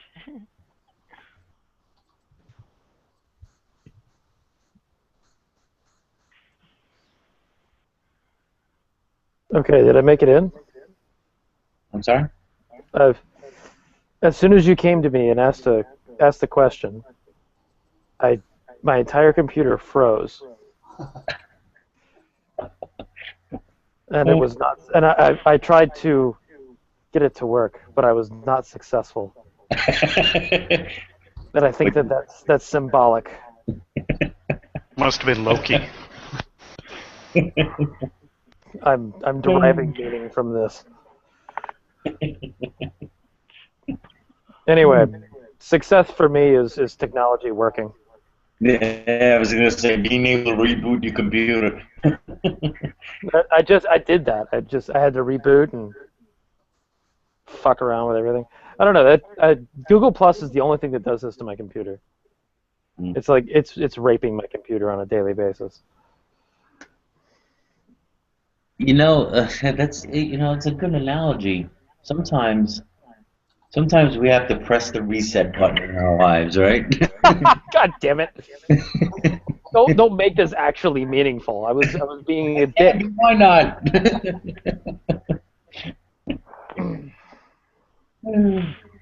Yeah, what reset button? Your work history, well, one small gap in it, and you're a pariah. Yeah. So Clayton, now we got you here. What's success to you? Besides being able to get your computer working.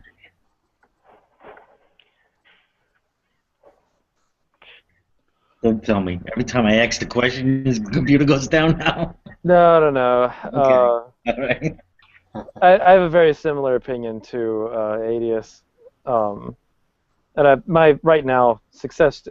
My short-term goal of success is basically dream chasing and achieving that. So, because I've always wanted to work in film, and now I'm kind of on my way to doing that.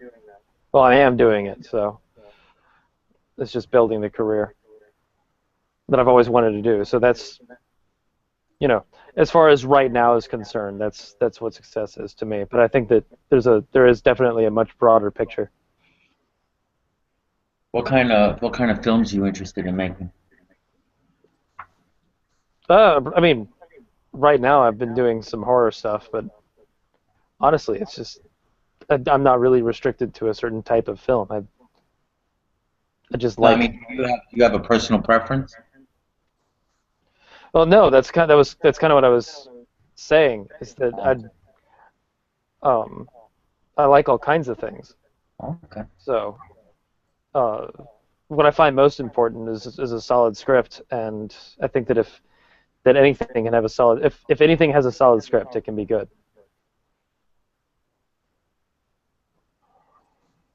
All right. Cool. Yeah, speaking of film, that's kind of something that I think that I would like to do too when it comes to like doing the builds and stuff like that. That's something I'd like to do is build small little personal futuristic vehicles for sci-fi movies, independent films and stuff like that. I think that'd be kind of cool to do. Wait, what are you saying? That's something that I would like to do is when it comes to, let's say if there's a small independent film guys out there and they have a script to make a sci-fi, Right. but they're going to need some futuristic doom buggies or some futuristic motorcycles or some type of strange looking dune machine that they're going to be putting around out in sand or through mud or through whatever. I could build like a small little futuristic looking motorcycle that would be driven through the forest or something like that.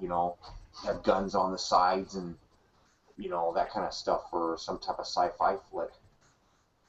Well, I've been doing some sci-fi stuff, and a lot of my initial into this business has been constructing miniatures. Oh. So we're kind of in a similar vein there. It's like my friends and I would build these cities at half-inch scale. Right. Using all kinds of materials from like foam core to toothpicks to all kinds of shit to actually make something that looks pretty realistic. Uh-huh. We did a thing with a robot coming out of someone's backyard through a Bombay door sort of thing. And we had somebody look at the final shot where this robot is standing behind the house, and they mentioned, yeah, that house is a miniature. And what? They got to double take it, and they still can't see it. Wow, that's pretty good. It was fun. Yeah.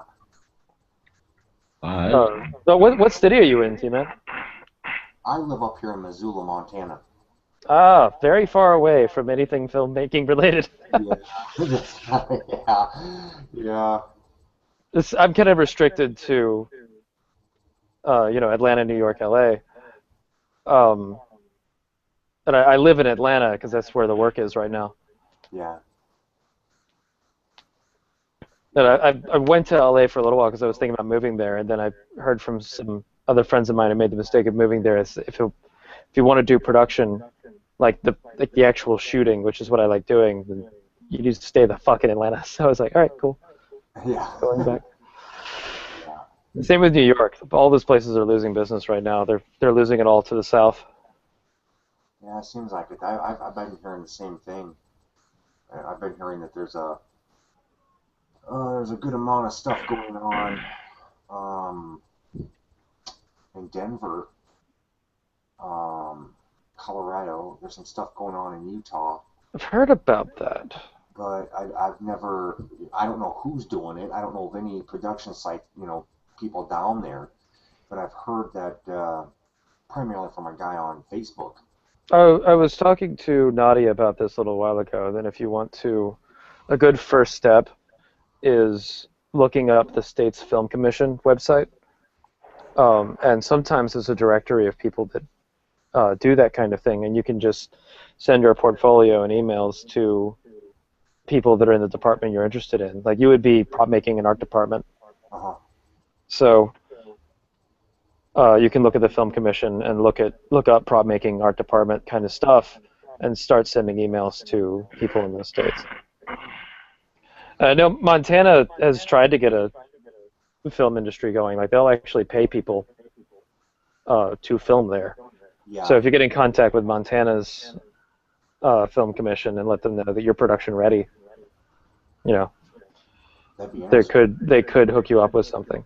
We've got Again, the film commission in every state does everything that they can to help film in their states.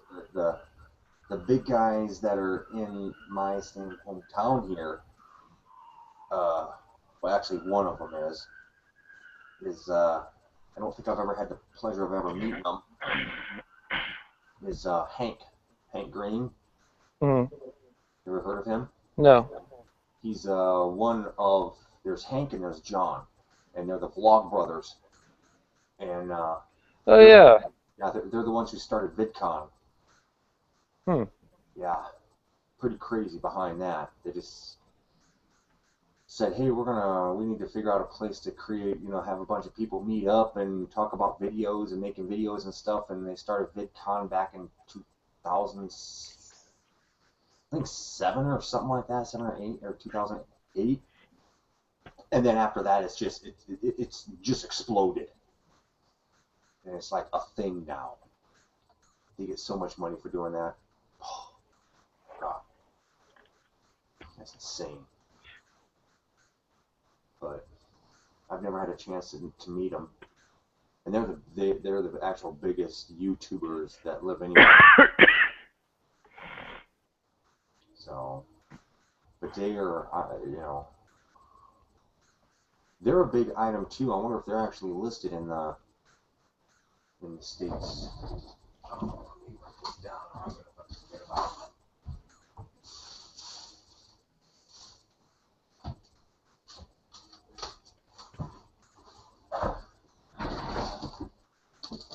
The State Film Commission, is that what it's called? Hold on a second. Let me see if I can find it for you. Here we go. It's going to be montanafilm.com. It's their film commission website, film office. I'm going to post it in the sidebar. And looks at incentives, crews, and services. You click that. Let's see. This is now hiring. There's a casting call that's up. You can scroll down, and there's some stuff from April. It's not as active as the Georgia one, but hey. Hold on a second. Let's see. Crew and services. You can register and be listed with the Montana Film Office, so the producers coming to Montana will have your number, know what you can do, and they can give you a call. Because it says up here for producers. We'll put this here. Da da da da. Ah, of course it's fucking me up. Hold on a second. Fucking Google. Yeah. Stop doing all the things. In this video, God damn it. Yeah, it won't let me paste. I have a harder Anyway, question. if you click on that link, and at the bottom of the page it'll say crew and services, and you just click on the little blue arrow, and it'll take you to this little screen that lets you register. So, there's that. This is John Green, and you've been watching Crash Course T-Man. Yeah. Remember to be awesome. That's right. So anyway, there you go. Huh. I have maybe a harder question. What is failure? What is what? If we have all these ideas about success, well, what is failure then? I don't understand what the last word you're saying is. What is failure? What is failure? Oh, okay. I thought she said Slayer. Yeah, I was like, well, it's a Halo mode that I suck at.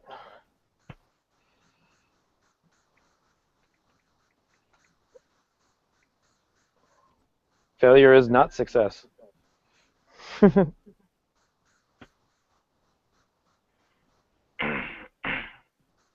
Or not being able to achieve success. So I think that failure is kind of dependent on what you think success is. Can't fail. Failure is what is in my father's eyes when he sees me. I like it. Well, here I am.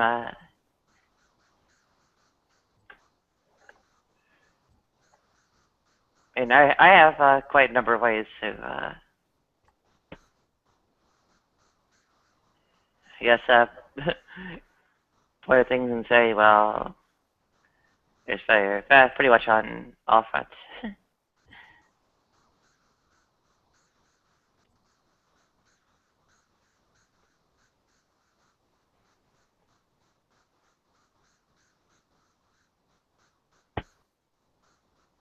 I mean, I'm totally socially ostracized. I'm getting put out in the street, and I'm probably not connected. Or maybe T-Man is frozen. Yeah, only one of you has video, so he's the only sign that I have that I'm still connected. Okay. That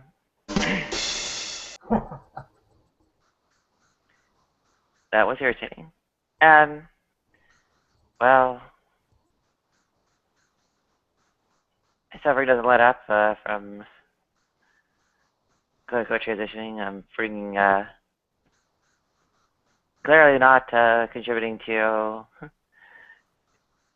any code base in the world at this point, and so on and so forth. So, yeah, there's failure on all fronts.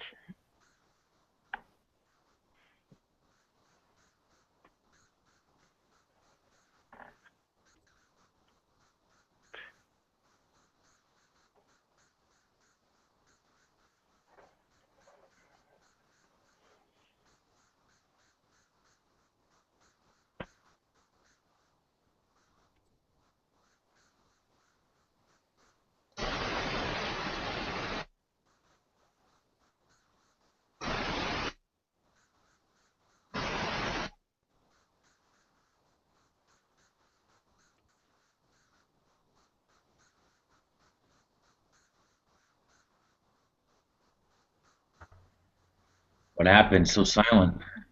Silence of the T-Man. I'm totally taken up by this website. I'm reading through a lot of this stuff, and You're going to Hollywood, man. Yeah. well, You got the glasses already. I'll be making stuff for people in Hollywood. Well, I'm glad you guys are, we share some information here. That's cool. This is not Facebook. I didn't share anything with you. Well, not you per se. I know I keep this world separate. I don't get into what I do or anything on when I do the hangouts on my, the YouTube channel that's connected to this, because when you're talking politics and religion, that can affect your business. So I keep the world separate. No, those are popular topics. I know, because but, they are so drama oriented. Exactly. Yeah. So I don't connect my Facebook, and I forget that. I don't understand when people come there. I don't. I think it's a little. I don't know. To give your real name in these kind of hangouts, you're really asking for it. Look, you have to have a dream first before you get a bullet in the brain.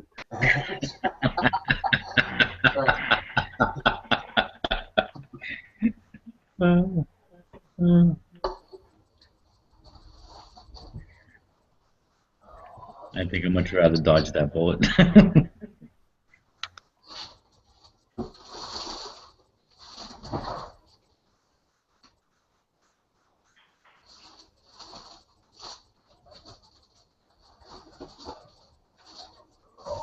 All our food's in boxes and stuff.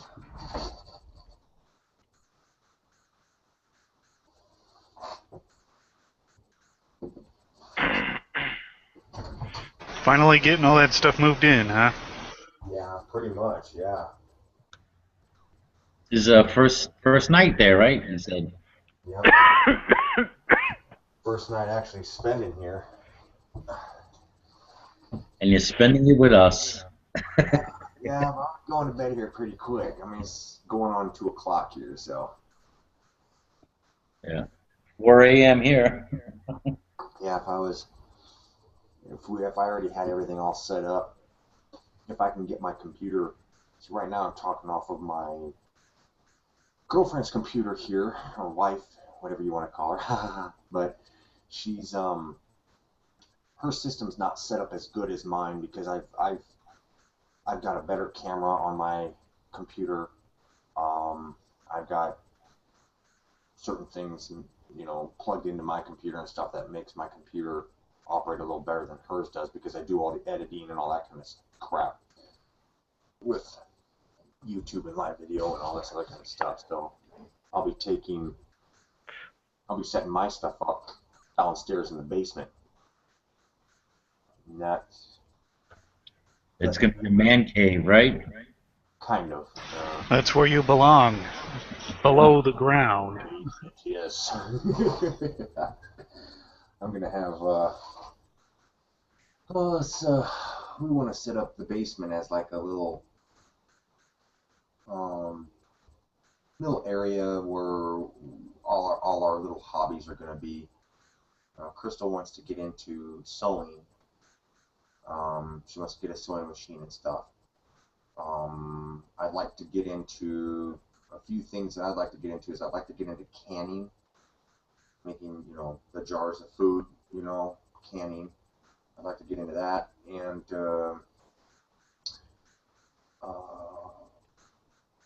I'd like to create I'd like to put in a little theater system in the basement. It'd be really small, but I want a big screen. Got to figure out if what I want to do is I want to get a projector, one of those projector TVs. Actually, you can buy them for your computers too, but they project, the image on the wall. Yes, it's called the projector T-Man. You got it right the first time. Well, some of them are specifically called something special that you have to plug into your laptop. If you wanted to watch a movie on your wall. Oh yeah, well they have mobile projectors and HDMI and high quality and low quality and energy efficient and cinematic and everything you can imagine as a sales pitch. Yeah. I want to get one of those and then maybe put up a sheet or something like that and have it project on the back of the sheet and then have chairs, or whatever, benches or something like that set up with a good size stereo system, and then we could watch like movies and stuff downstairs in the basement, in big screen, I think that'd be kind of cool, but there's other things that I want to do down there and stuff, and it's a big enough area, it's the size of the whole house, so, and it's cool down there. I mean, borderline chilly. So I think it might be, but there tends to be, I should say, it seems like there's a lot of moisture down there because it's chilly. But that's why I'm not too comfortable about setting up my computer and everything downstairs. I'm sure that the temperature down there would be good for computers, but it seems relatively dry down there, but it's just the air seems humid. I have to put like a dehumidifier down there. Yeah, that's what I was thinking too, a dehumidifier. But I mean, the whole floor is cement. And you can put your hand on it and it's cold. Take care. I'm sorry. Take care, Ruben. Ruben's saying good night. Take care. Good night, Raven. Ruben's taking off. Yeah. What a creep. Well, yeah. He's taking off. He's like, I'm out of here. Yeah. 4 people are still viewing us.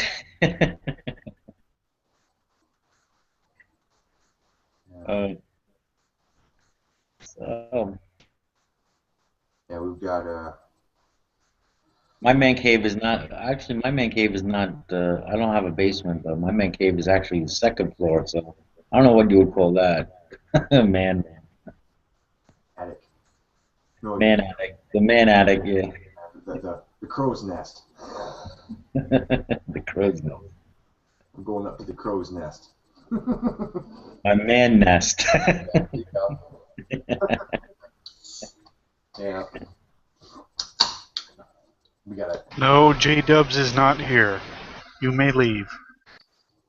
Oh. Wow. Hey, you set yourself up for that one.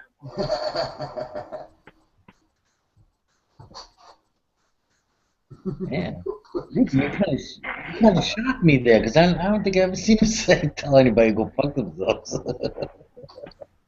I must have hit the mark pretty good then. Yeah, you're special, ladies.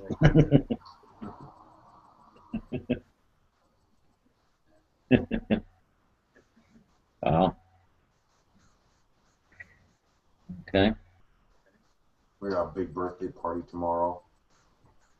That's gonna be fun. We're not even unpacked. It's just chaos in this house. But what was interesting is we brought the cats. We have 2 cats from the old house here tonight. Man, oh man, that was pretty interesting. Oh, they're looking again to everything, right? Checking out the new territory. That's what we thought. We thought they'd be all over the house, but heck, we have our bedroom, and then we have a master bathroom off of the bedroom. And I told him, I says, okay, now when we get to the new house, we're gonna go right into the bathroom, our bathroom, mommy and daddy's bathroom. We're gonna go right into the bathroom. We're gonna take the litter box in there first. Then we're gonna take the kitties in there. We're gonna open up because we have the cat carriers. We're gonna open up the cat carriers, leave them open. Then we're gonna walk out of the bathroom and then shut the bathroom door. Let them walk around the bathroom, explore a little bit. They're gonna know where the litter box is at, and then we're just gonna kind of leave them in there. Well, we did that, and then we're bringing more stuff in. So I went in there to check on them, and Alice, the younger kitten, cat, walking around. She's meowing. She's worried. She doesn't even know what the hell this place is. Ashley, our older cat, she was just sitting there, still in the damn cat carrier. The door's open. She's just sitting there looking at me, looking around and stuff. She didn't even get out of the damn thing. And finally, once I went in there and I was like, "You guys okay? Come on," petting them and everything. Then they came out. Then Ashley came out, and then I left the bathroom door open so they could come into our bedroom. And I told Crystal, I says, "Do we have any dirty clothes? Because when your dirty clothes have your scent on it. Let's take some of our dirty clothes and put it down on the floor." So the cats will start walking around and they'll smell us on our clothes and maybe they'll be a little bit more comfortable. We didn't have any dirty clothes. So we're just like, okay, well, they're just going to have to deal with it, And so we left our bedroom door shut and they could just walk around in the bedroom and explore there. Well, we've got the bedroom door open. They come out here, look around a little bit, and then they run back into the bedroom, under the bed. So now it's like, okay, guys, you can come out now and walk around the house and explore it. But they're not. Ashley's okay. She's okay about it, but the younger one isn't. Little just. Ashley. Alice.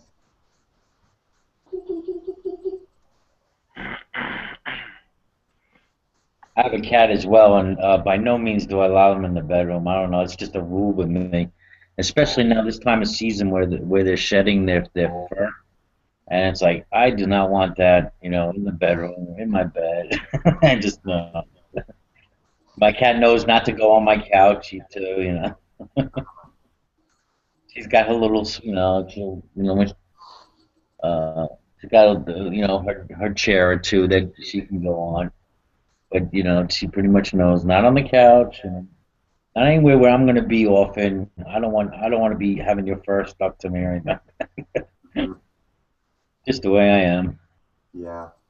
Alice, our younger cat, she doesn't shed as much, but Ashley, our bigger cat, oh man, you can just,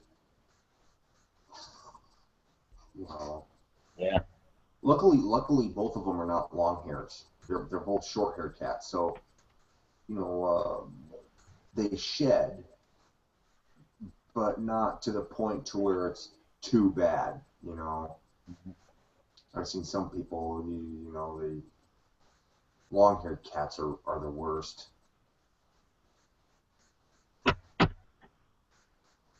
But,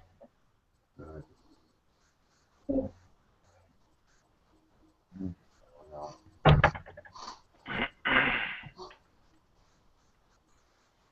I never did like pets, or children, for that matter.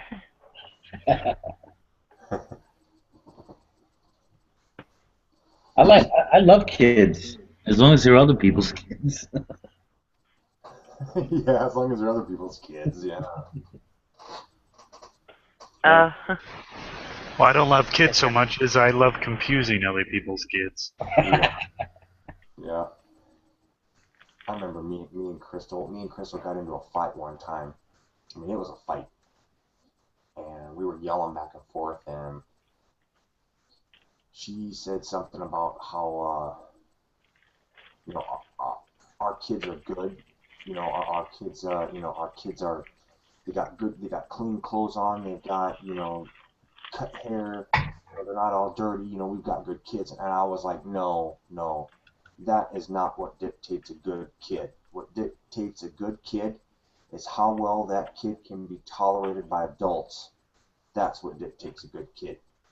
You can have kids sitting there dressed in rags, dirt in their hair, you know, bad haircuts. But if they're sitting down politely with their hands folded, they're not screaming and running and climbing all over furniture. You know, you got these kids over here that are all dirty, but they're well mannered. But then you've got these kids over here that are clean, nice clothes, look good, healthy, good skin, nice haircuts, blah blah blah, and they're running around screaming and hollering and climbing all over furniture. You know what kids are the good kids. Regardless of what they look like, you know what kids are the good kids. Well, actually, I think what you've described is a situation where you know which ones are the spoiled shits. Yeah. Yeah. Yeah. Of course, I've seen spoiled kids. I've seen spoiled kids be well mannered too. That's because they're trying to get something. Yeah. That's right. Yeah.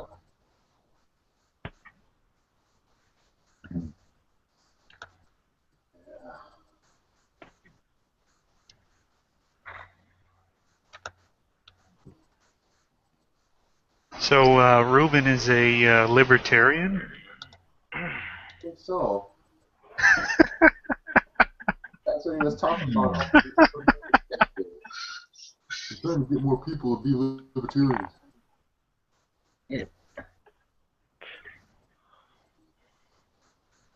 He's not a libertarian. He said so in the chat. Yeah, way up I thought he was like anarcho-capitalist or something like that. Well, there it is. That's a libertarian profile, one that's particularly popular in the United States.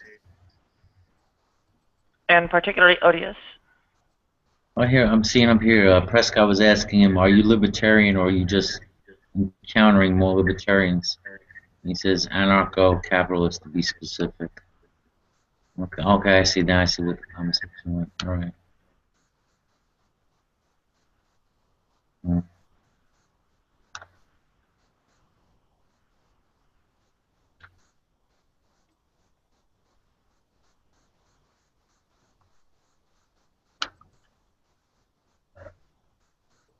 Perhaps a topic for another discussion. Time to make a sock account that looks just like J-Dubs. Was there another shooting in some college? Probably. I Is saw, there ever not a shooting at some college somewhere? I saw something on Yahoo. Something happened up in Oregon or some crap. I can't remember what it was, what they said, but it was dumb. Let me see if I can find it again. Yeah, George Bernard Shaw has a nice one. I think Alex Law posted it in my stream.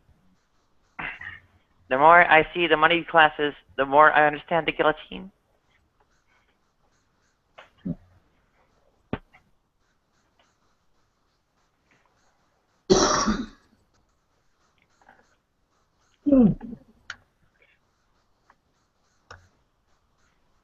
Now, you've been saying you see millionaires around. And, well, don't seem to have a similar visceral reaction.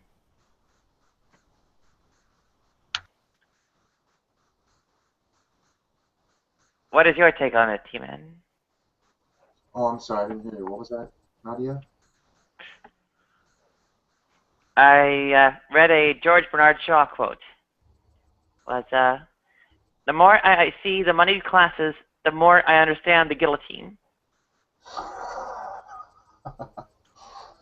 The more I see the money classes? Classes, yeah. Moneyed. Oh, moneyed classes. The more I see the guillotine. More understand the guillotine, yeah. So, The more I see rich people, the more I feel like pulling on a butcher's knife. Yeah. That's what it seems like.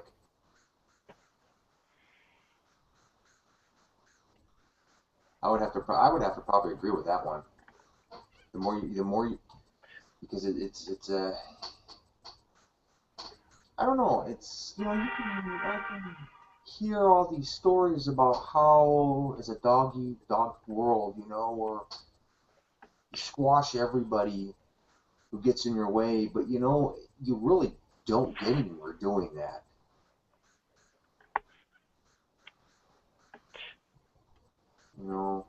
Good example, G-Man.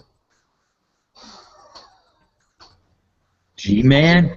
G-Man. He's always right on everything, and anybody who contradicts it, it doesn't matter. He's always the winner of the debate, and Or at least in his eyes. his eyes, true, yeah, and nobody wants to. I think the only reason that his channel grows at all is when he accidentally catches the eye of a bigger YouTuber and they say something about him in one of his videos or whatever. It's all about the drama. well, he's not that big. He's still under 1,500 subscribers. Yeah, right. And it's just, I see like Eve. But Eve had a hangout with him, and then he just had another hangout here with somebody else. They debated earlier on tonight, and it was like, what's, I don't know. I mean, why does everybody give G-Man so much attention? Because Chocolate Boy is an entertaining clown. Yeah. For a little while, anyway. Yeah. Entertaining clown. And he's got people talking about him, just like you have here right now. Yeah, Gets all the free publicity for being a I clown. just wonder why so many people pay attention to him, I just think it's kind of weird. and well, I mean, working myself, well, if not to death, and I guess The squeaky it's about wheel whatever against the wheel. didn't get me anywhere. So, Yeah. and I'm certainly not going around being kind of asshole G-Man is, or Yeah. even well, apart from maybe things like this, parading in the public eye, Hmm. to the extent that I do work, it's not publicity or celebrity related, so where did I go wrong? Yeah, the other night, last night, I did a live video hangout here on for my channel, and before I did, I saw some of you guys out here in your hangouts and stuff, and I was going down the list that Google Plus was listing, and I came across some lady who was talking to some guy. I think they were doing some little independent thing going on, but it was public, and they didn't. I don't think they knew it was public. But they were talking back and forth, and this lady was talking about quasars and dying stars and the differences between supernovas and quasars, and it was just really interesting because the moment I started watching it, I was captivated because my dad used to talk about those things all the time, and I was like, man, this girl was really smart, and I ended up getting on starting my live video chat almost damn near a half hour late because I was watching the dang thing, but yeah, they should get. If people are going to be debating like the difference between religion and atheism and all this other kind of stuff, go after some of the bigger YouTubers, have them get into these chats. When's the last time Amazing Atheist has ever been in here? I'm not a YouTuber. Well, but still, but I mean, you might not be, but other people are. G-Man is. Why doesn't Okay, well, he could get try to provoke the Amazing Atheist in here, and the Amazing Atheist isn't the only bigger guy out there who's an atheist, or well, I don't even think he's even an atheist anymore, but these kind of topics. So it's just we're all small channels here. We should just try to get some big people in here. Let's get Ray William Johnson. well, atheists don't want anything to do with me anymore anyway. Yeah. Say, oh, well, you didn't land a job, you must be lying about looking for work. And, oh, well, I don't know what they had to critique. About, oh, well, maybe your voice didn't get good enough, so you must not be working on that for real either. Or so on and so forth. So, Yeah.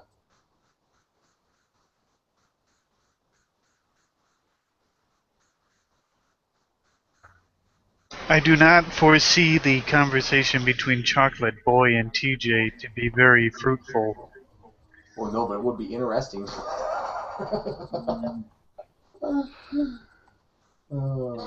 It get annoying. For me, it get annoying real fast. Yeah. I get annoyed really quick with G-Man. That's why whenever he's in a room or something like that I come into or something like that, I just won't really back him up at all. Even if I see him getting attacked or he's trying to quote scripture and stuff, I won't back him up because he doesn't. Somebody asks him a straight out question, he's got to turn around and try to ask them a question. So G-Man, according to this, and this, wouldn't that be? How would you feel about that? Instead of straight up answering the damn question, he goes, well, okay, let me ask you a question first. Do you believe that this, and this? He tries to control the situation that way, and that just gets irritating. I think the last time he was in a live chat with us, it took him like a half an hour to 45 minutes to answer the damn question that somebody was asking him, and it was back when we were talking about the rap. You guys know what I'm talking about?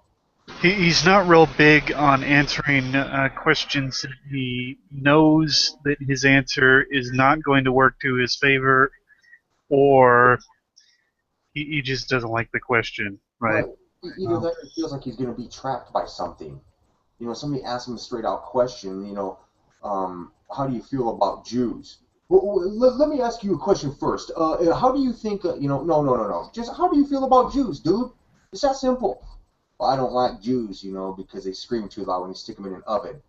Shit, it could be something stupid. It doesn't matter. Just answer the damn question, But he's got to turn around and dance around the damn thing, thinking that if he answered the question in a way they expect him to answer it, then he's going to trap himself, and it's going to turn into this flamboyant fucking attack on him. So he's got to try to control it all. I have more respect for a person who could admit that they don't know, and they will just say, you know what, something I need to look into further, Mm-hmm. Or if somebody asks you, so how do you feel about the issues with the Social Security Administration getting ready to hand out $74 billion in revenue that's initially going to be pulled out of the air? How do you feel about that? Some people would be like, I don't know. I really don't know how to feel about it. And then other people out there would be like, well, I'm not qualified to comment on that topic. What do you mean qualified? You don't need to be qualified about nothing. It's that kind of stuff that gets irritating. You don't need to be qualified. You don't need to have a doctorate.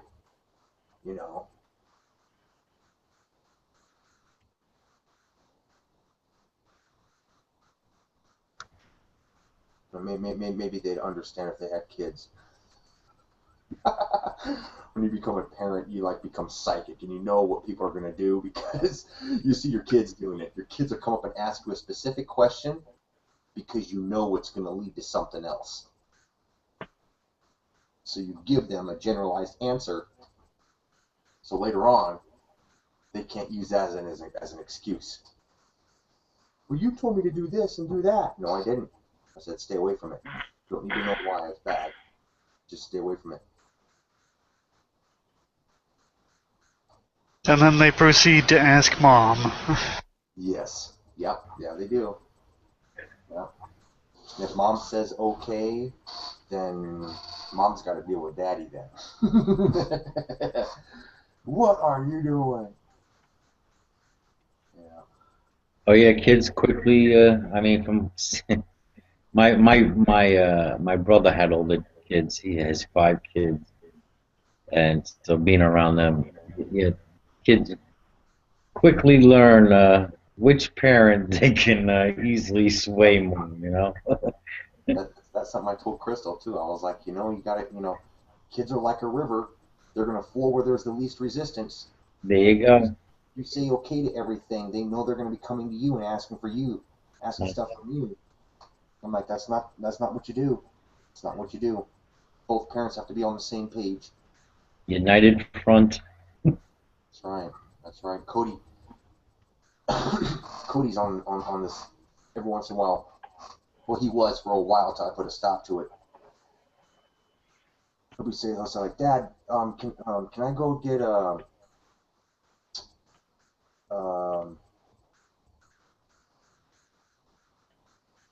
let's say a Twix candy bar. Yeah, can I go get a Twix candy bar? Because we bought a bunch of the single Twixes for Halloween last year. Bought a whole bunch of them. Still had some in the drawer.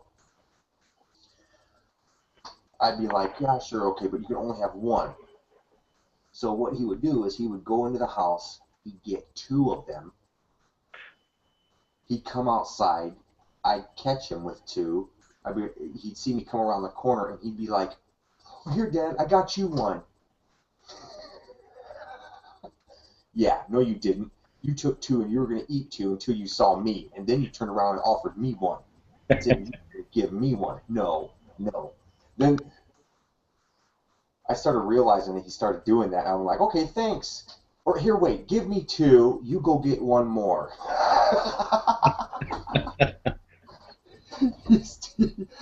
he'd look at me. He knew that I figured out what, his little scheme. I'd be like, no, okay, here you can only have one. So I can't tell you how many. How old is he? He's at the time. Well, no, it was 6. He's 6. He's 7 now, but at the time when he was started doing this stuff, he was 6. So, yeah. Allie and Cody are a little. If I ever put them on video, because I every once in a while I do put them on video and stuff, but I think I'll probably be trying to get them more on video more now because a lot of people like them. So you'll see that they're a little too intelligent. They're too dang intelligent for their age because mom allows them to get on YouTube and watch a lot of YouTube videos. Allie's okay with what she watches, but Cody, on the other hand, he watches a lot of these gamers doing like GTA 5 walkthroughs and stuff like that. And these son of a bitches, boy, I tell you what, if you've ever watched any of these gamers, they cuss left and right. It's like it really makes me mad because I sat there and listened to PewDiePie one time, and the guy says the F word like every fifth word. It's like, what the heck? And there's other guys out there too. It's just like, you guys, how can you be so ignorant not to realize that there's 9-year-old kids, 7-year-old kids watching your stuff? You need to knock that crap off. You never do. You can go down through and read the posts and the comments and stuff, and every once in a while you'll see a parent in there going, "Why do you cuss so much? My kids are watching you." They don't care. They don't care. Why is a parent continue to allow the kid to watch the videos? Yeah, true. That's my question. I try to pull them away from it, but then they're like, "This is so boring." And then they'll ask mom if they can get on the computer, or they'll, watch YouTube or whatever, and she lets them do it. Isn't there, you have controls though, don't you have there are parent controls, aren't there? On what your kid can watch on the computer. Not on YouTube. Not on YouTube. If a thumbnail looks really cool, it's the computer doesn't know the age of the person operating the computer at the time. YouTube. A lot of people. I'm saying for the parent, the child can have their own login, and you can restrict what websites they go to, and perhaps if he does want to go to YouTube, you check out the channel before he's able to watch it. Right, but see, YouTube is it's too easy to end up on the wrong content. It's just way too easy. You can't restrict somebody to a specific channel. Because it's just too easy. You start watching a video, and next thing you know, you're off. Like the other night, I started watching alternative energy because I'm thinking about getting into building a hot water heater using solar vacuum tubes. So I've been thinking about building something like that. Well, hell, I started watching videos on that. Next thing I know, I'm watching crap on, it jumped to UFOs, to anti-gravity explanations, and then it was just like it's too easy to get off of your topic on YouTube.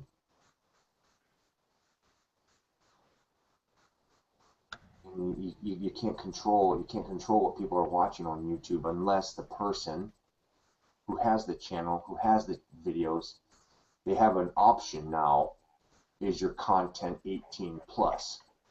Well, most of these gamers are not going to do that. These bigger gamers that got 60,000 subscribers, they're not going to start selectively putting 18 plus people. Well, no, they're 14 plus. Well, the thing is and they're fucking kids themselves, a lot of them. And it's too easy to make an account. It's like, wait a second, I can't watch this guy's videos, but I've heard from other people that this guy's got cool videos. Well, screw it. They'll go into Google, they'll log out, they'll create an entirely new Google account and say that they're 18, and then go in there and watch these videos. I mean, my kids ain't smart enough to do that, thank God. But you know these channels like PewDiePie, he should start. He should go through all of his videos and label them as 18 plus. There's no point to be cussing and carrying on and talking about all this just stupid crap, to a 13-year-old or 10 or 8. Well, if people would stop watching, then Yeah, but that won't happen though. you still have the choice whether to click on the video or not. Yeah. See, T-Man attributes magical powers to words, so Well, no. I mean, I'm saying that if Allie or Cody are sitting here watching a GTA, Grand Theft Auto 5 video put out by Tobuscus. Tobuscus seems to be pretty okay. He doesn't really cuss all that much, but he's also not a very big YouTuber. Well, I guess I mean, can I ask you something? Are these people? I've seen J Dubs. I mean, he posts because I'm subscribed to him. I mean, I'm G plus him only because we do the Hangouts. But so his videos come up. He does these videos where he's playing games, which I personally I have no interest in this. I think for me it's just a waste of time. isn't he a welfare rat? I don't know. I just don't get the whole. I don't get the whole gamer mentality, to tell you the truth. But are these channels you're talking about? Are these you're watching videos of people playing the games? Is that Yep, is that what it is? that's what a gaming channel is. Yep, exactly that. I just don't get that. Wouldn't I'd rather be playing the game instead of watching someone else play. I just don't. That it baffles my mind. It just doesn't. I don't get the point really. You see, a lot of these people, what they'll do, a lot of these kids, what they'll do is they'll log in. Let's say if they're on their Xbox or their PS3 station, or even on their computer, they'll have their primary monitor on the game. They'll have a secondary monitor off to the side that's logged on to YouTube. So they will watch the gameplay while they're going through the game themselves. They'll see what that player is doing, how to get the right type of guns, watch out for that creature around the corner, and then they can dodge around and kill it. That's kind of what a lot of these guys will do. Is they'll do the walkthroughs with the person that's on the YouTube channel. And the thing is that most gaming channels, when they first start out, suck. They never grow very well. They're not all that great, But once you start getting up to about 10,000, then your channel starts to grow hardcore. But to get to that 10,000, my God, you've either got to have some real unique stuff going on in your video to get people to subscribe, or you got to go out and buy the best damn game there is and try to get trailer games that are going to be coming out in 2 months, and Well, the best known gaming channels have content from professional gamers or people with records as elite gamers that are recognized already. Yeah. So they have a rather large base of people watching them, regardless of whether they have a Twitch account or a YouTube account or any of these, accounts that they like to use for these gaming activities. Uh-huh. Like I really don't understand the whole culture behind watching other people play video games on YouTube. Just doesn't appeal to me. But what I've seen with certain content, they like to reveal strategies, right? So, but that kind of gets exhausted after a while, unless you're playing against other people in like a strategy game. So you could churn out quite a bit of material doing that, but you can't churn out anything really impressive, in my opinion, with something like Battlefield or Call of Duty, or Yeah. it's the same stupid game over and over, right? So, I mean, you get like 40 billion videos that are showing how to throw a tomahawk at someone. Yep. It's like, okay, this topic is really exhausted. It's really not that great. Yeah. But they all want that one click, and there's enough people out there to do that one click that they make a little bit of money from each one of those stupid videos. So Another thing is that some of these, the primary bad thing about gaming channels is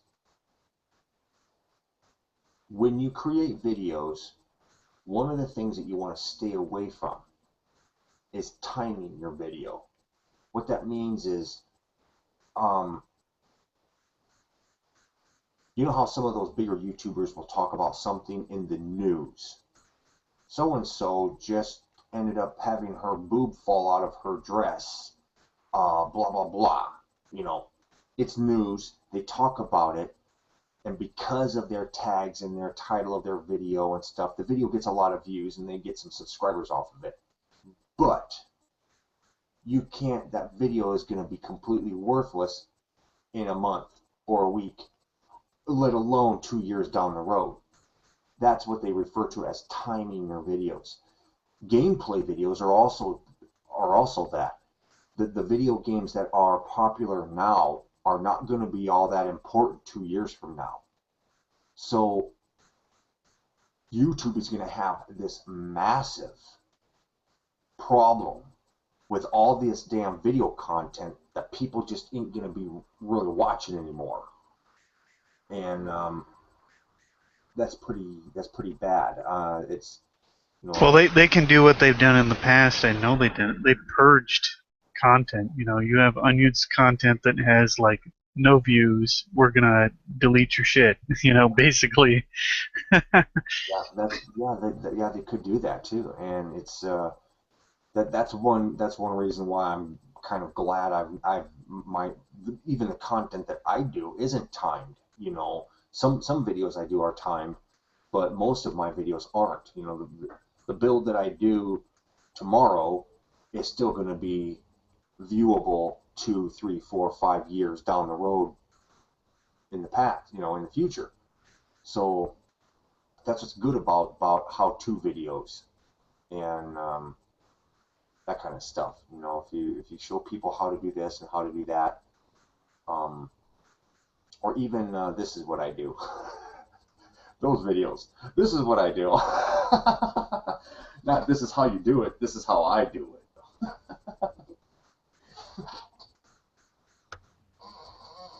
Well, guys, it's approaching 5 a.m. I'm gonna head out. I'm gonna stop the broadcast. I guess if you guys want to continue talking, I guess you could do that. I'm gonna get on out of here too. It's going on 3 here too. So yeah, but good chatting with you. Thanks for dropping by, man. yeah. Well, I'll see you guys around, and tell Ruben I may just do that. Okay. Don't we wish we all could? Take care. Take care, everybody. Yeah. See you.